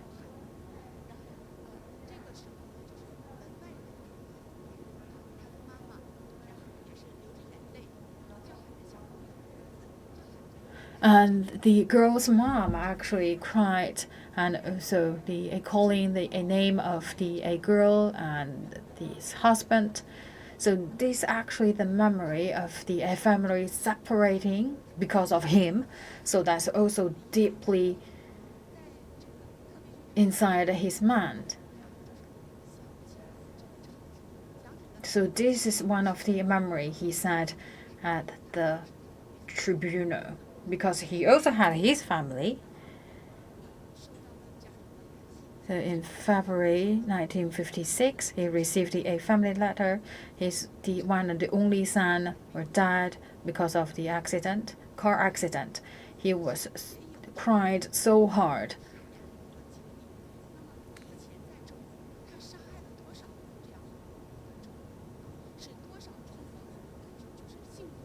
That also make him reflect what he did in China, that he made a family separation, family member lost or killed because of him. But they were innocent people.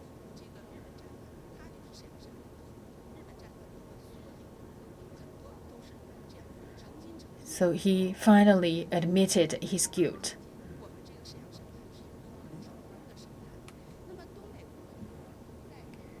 And also faithfully admitted his guilt.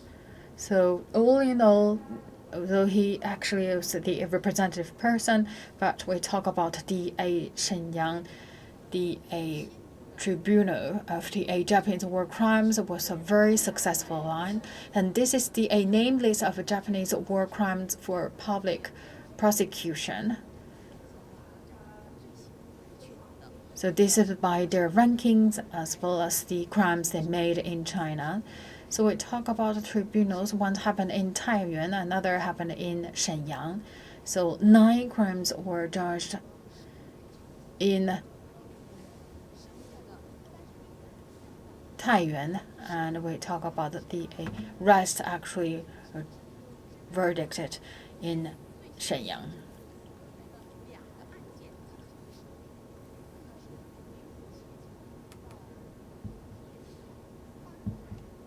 And based on their different crimes, we also actually separated them in the 2 legal cases.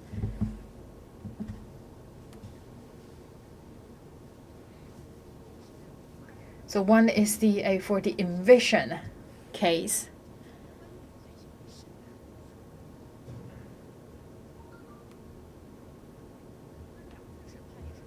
Another is for the legal cases related to the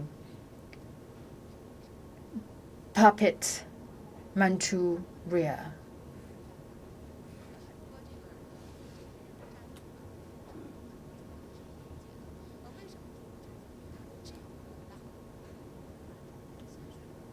So we talk about the disposition actually made by the Chinese government at the very beginning didn't receive the understood of the Chinese people, because people saying that for these crimes they made so huge misery to the Chinese people, they murdered the Chinese people.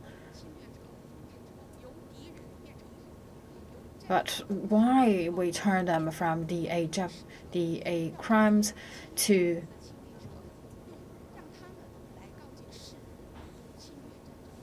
the peace lovers?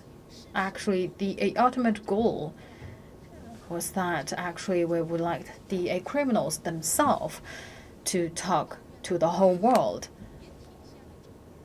that the war based on their own experience, that they brought all the tragedies to the innocent people, and war is the least thing we want.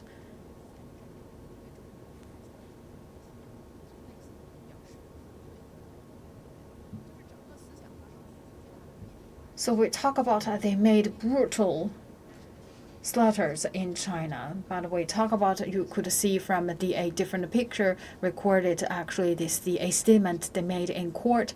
They actually, their mindset totally changed in the Shenyang, the criminal administration.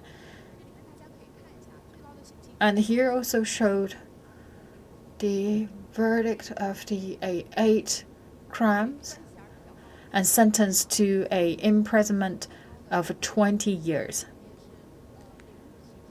So we have the Suzuki and Fujita, and also the Shimosuke. So these were the 3 people with highest ranking.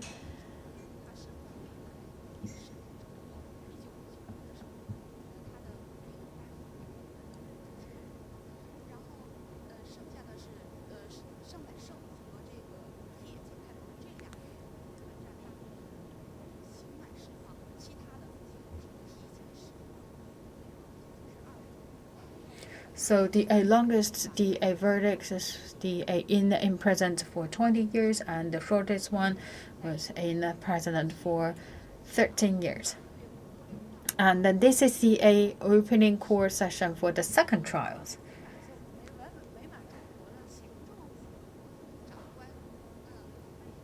So we talk about the first trial that 8 criminals. The 1 people died in China because of the stomach cancer, and we also arrest the criminals either released after serving the full term of a sentence or released earlier ahead of their full sentence.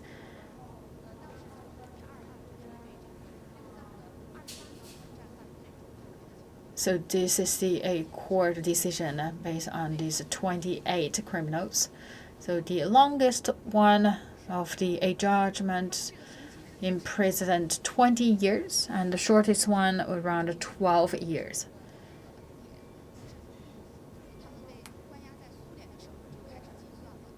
So for the total terms, the full terms of sentence actually counted from the time they started to do the labor work in Soviet Union.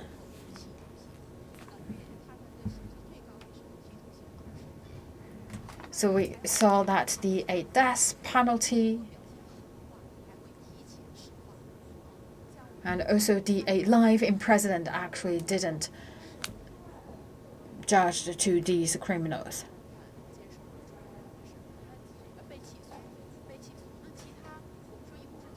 So we talk about that 36 criminals actually were prosecuted in China.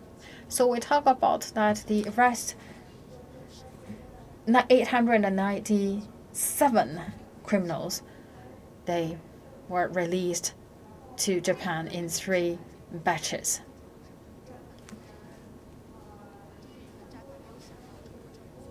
So for the judicial outcomes, so the 8 Japanese criminals, they thought that they will for sure will be died in China for the death penalty, but actually they're really grateful for the lenient disposal, and actually they totally changed their mindset. So they also said that they committed to devoting their rest of their life to make contribution to China-Japan friendship.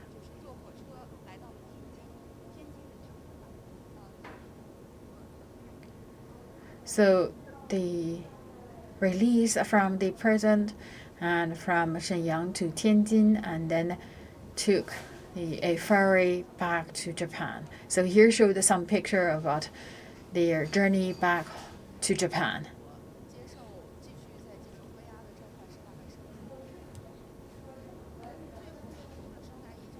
So the last batch of the people released from the president, it was in 1964.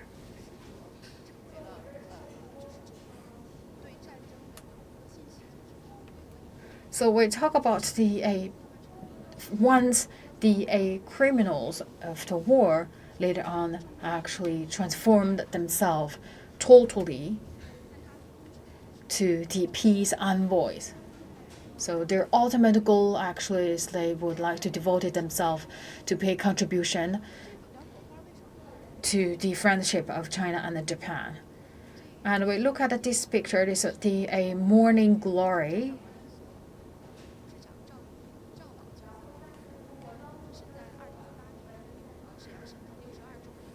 So this actually, we received this at the 62nd commemorate of the successful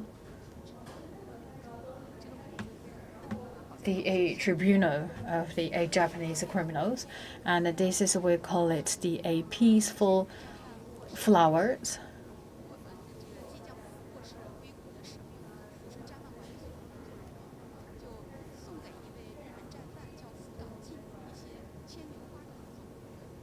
So we talk about actually the one of the crimes when that he discharged or released from the prison after serving the full terms of sentence. The one of the staff in the prison actually gave him the seed of the morning glory as a present, saying to him that next time when you visit China, please bring the flowers, not weapons.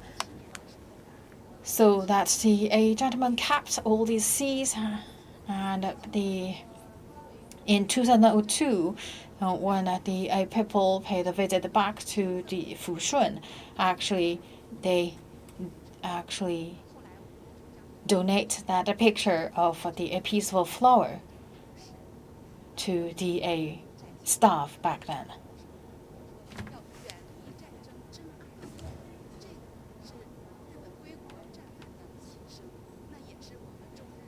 So there's always saying that the key message here is like stay away from the war and cherish the peace and prosperity.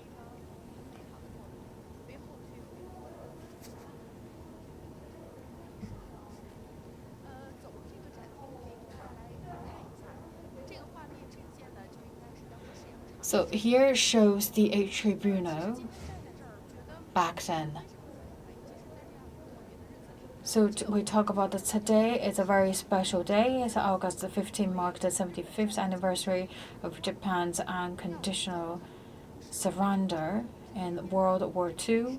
We talk about actually this is a moment that marks a victory in our history, but actually also I'm here with a quite heavy heart.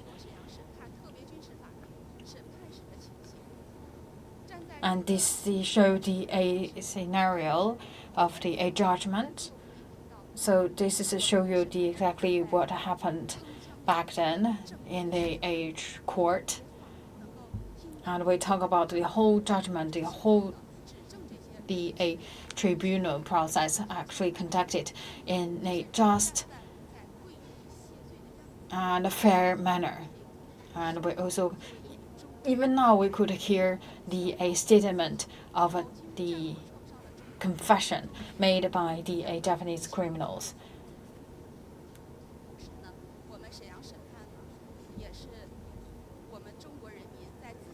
So we talk about actually this moment, the Chinese people actually hold our head high, but we also talk about that the shows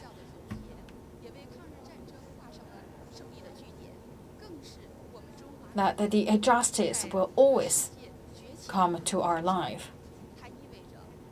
and also mark the rise of the Chinese nation. That to also talk about China as for sure will not be easily invaded by other countries. China will be strong and will protect our national territory and sovereignty.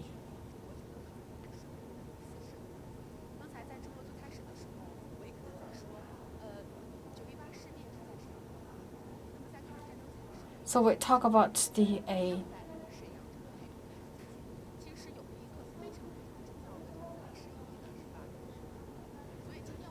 war of the invasive actually started and went hard in Shenyang, and also actually finally we also saw that the military tribunal also happened here in Shenyang. We believe that also the quite good ending to all the invasive history.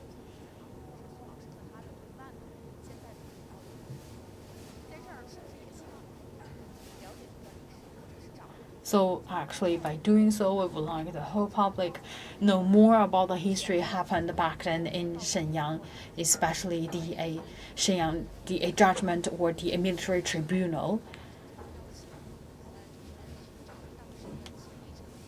So right now, the people working in this museum also trying really hard to try to find the materials or the documents actually. The real document happened back then in that wartime. So we hope the people from all walks of life, especially our young generations, can visit the museum and learn more about the history. We opened to the public in 2014, so I believe a lot of people not really have quite a clear understanding about that part of the history. So taking this very special opportunity of live streaming, we would like to call on everyone, if you have time, please come and visit the museum. And also, if you have the documents related to this part of the history, please donate it to the museum. So we really would like to see more people would like to pay a visit to the museum to learn that history.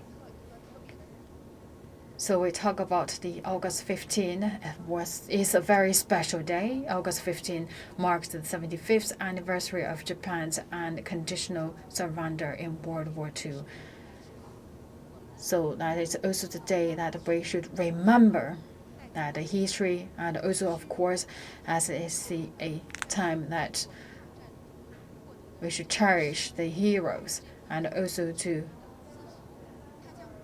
bring that pride, to encourage ourselves, to work together, to strive, and to realize a national rejuvenation. So I hope that through today's live streaming, everyone feel more encouraged and have that inspiration to make your own contribution to development of China.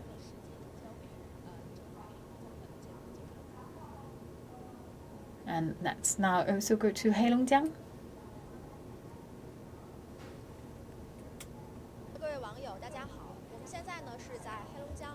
To all the viewers, so we are right now in front of the ruins of a 731 unit.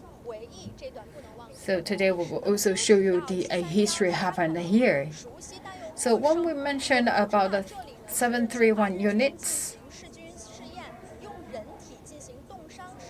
so we also talk about actually this is the places that conduct the biological and chemical warfare research and development unit of the Japanese army, and all these the research and the exploration actually happened on human.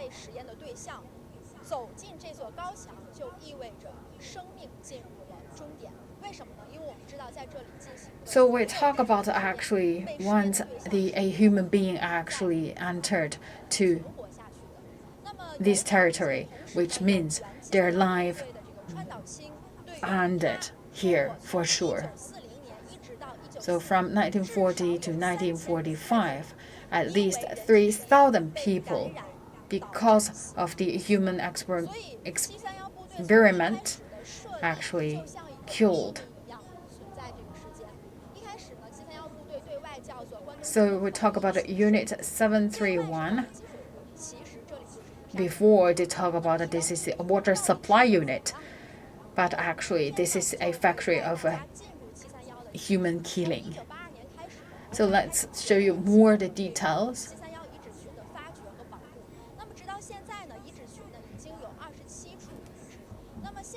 So actually this was the officially known as the Epidemic Prevention and Water Purification Department of the Japanese Army, and also the right now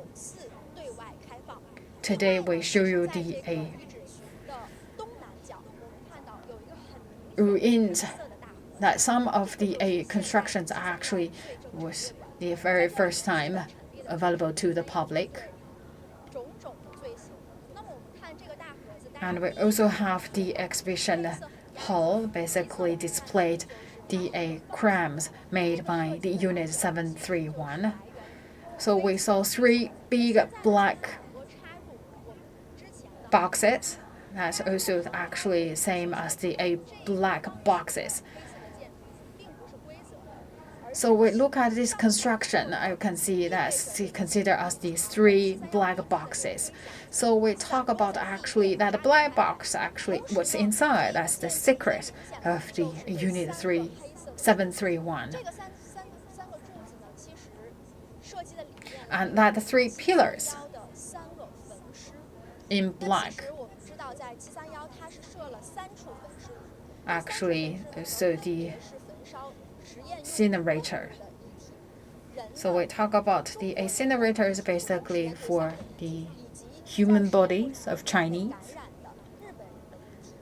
and also the infected Japanese people, and then another one is for animals.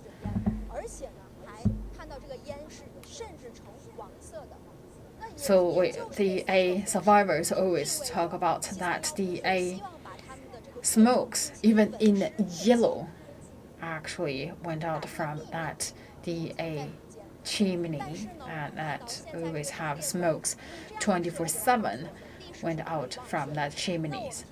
We should not forget that history. So we will unveil the secrets inside Unit 731. So through the documents displayed right now inside the exhibition hall, as well as the historical site of Unit 731, we show you the all round of this construction and also crime made by the Unit 731. So look at this key building. See a two-star red building. That's the main office, the headquarters.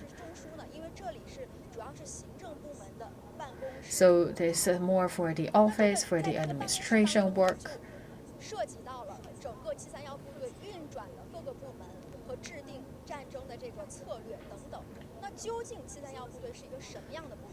So what actually is the Unit 731? So let's look inside the exhibition hall.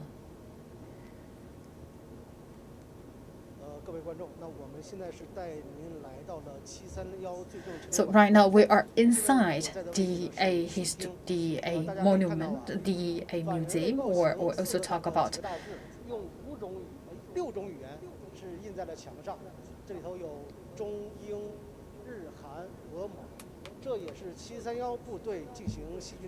So we look at this, the inhuman atrocities actually wrote in 5 different languages, that also the 5 countries are actually involved in the exhibition made by Unit 731. And we also have special guests with us. So let's go inside the museum to show more to our viewers. The first is the biological warfare in China.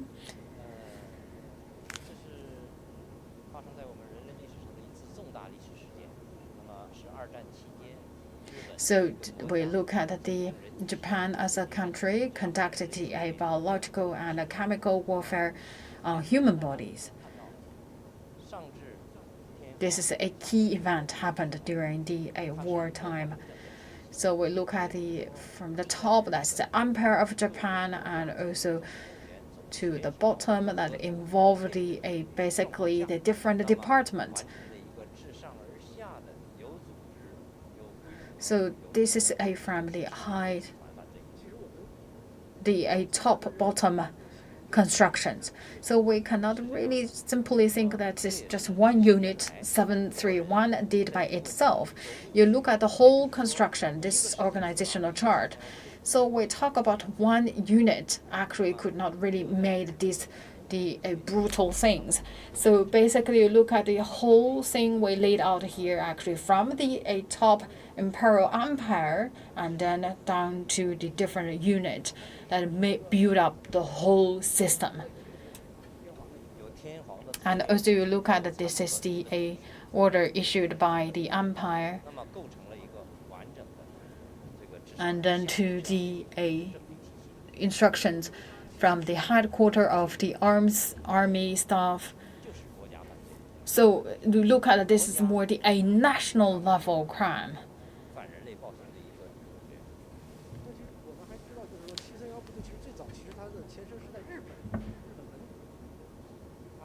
So we also look at the decree issued by the empire.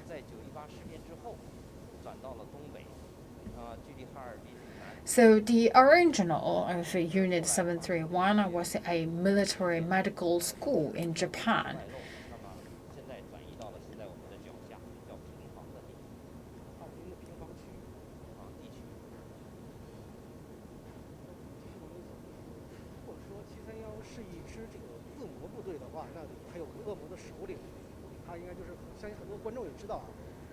So we talk about if the Unit 731, then he was the elite. He was the main operator.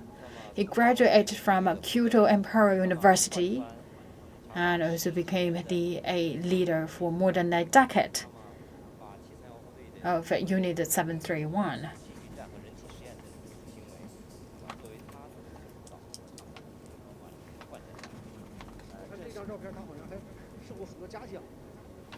So his person, Shilo Ishi.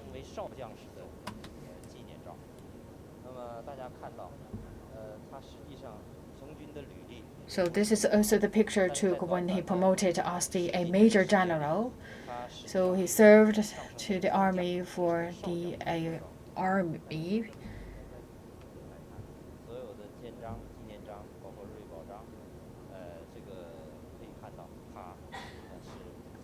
And later on, he also promoted as the lieutenant general. So you look at all the badges, mean that he got a lot of award. And also, actually, we look at he had the several message always promoted the biological and chemical development. He is quite a good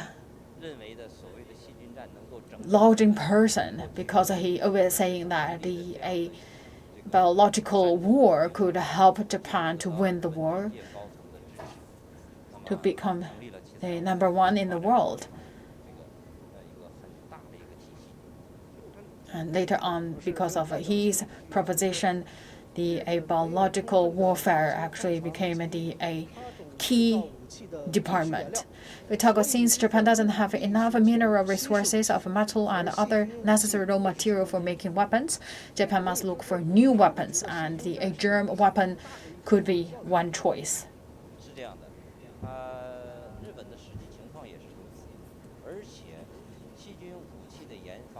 So we talk about development of germ and usage of germ. Actually, just invited less generate more. They believe this is a more cost-effective way to help Japan. Then we look at the whole units. So we look at the unit 731, how that different from other units.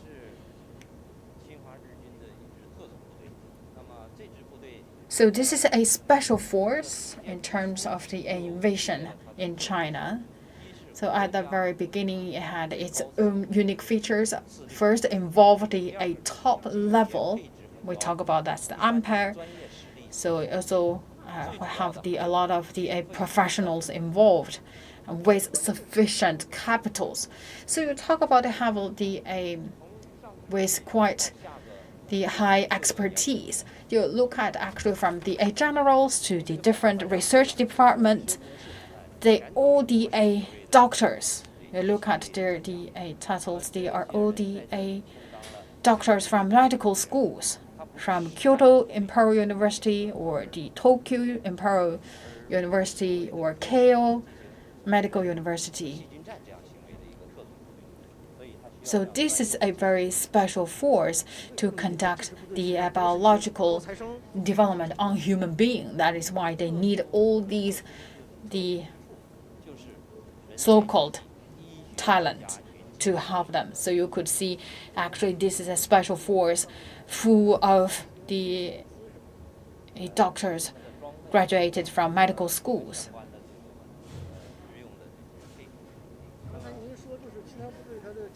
So look at this, their daily necessities.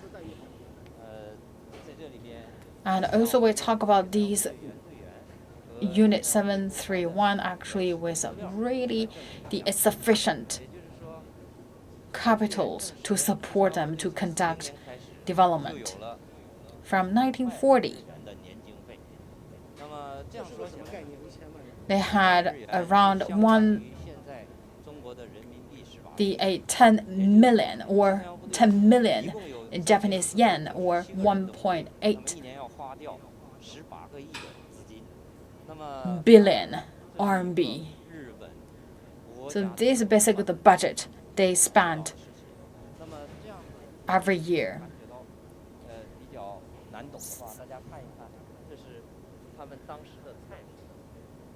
We look at this what they eat.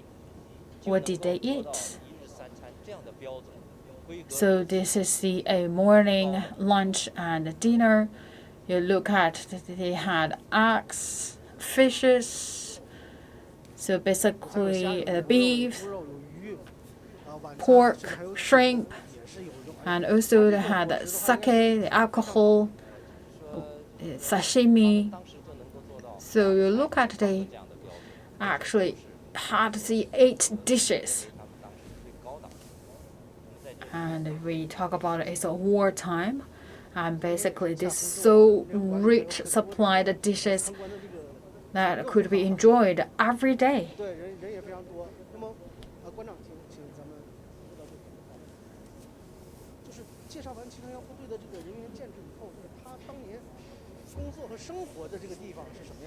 Then let's also look at their kind of the environment they lived and work.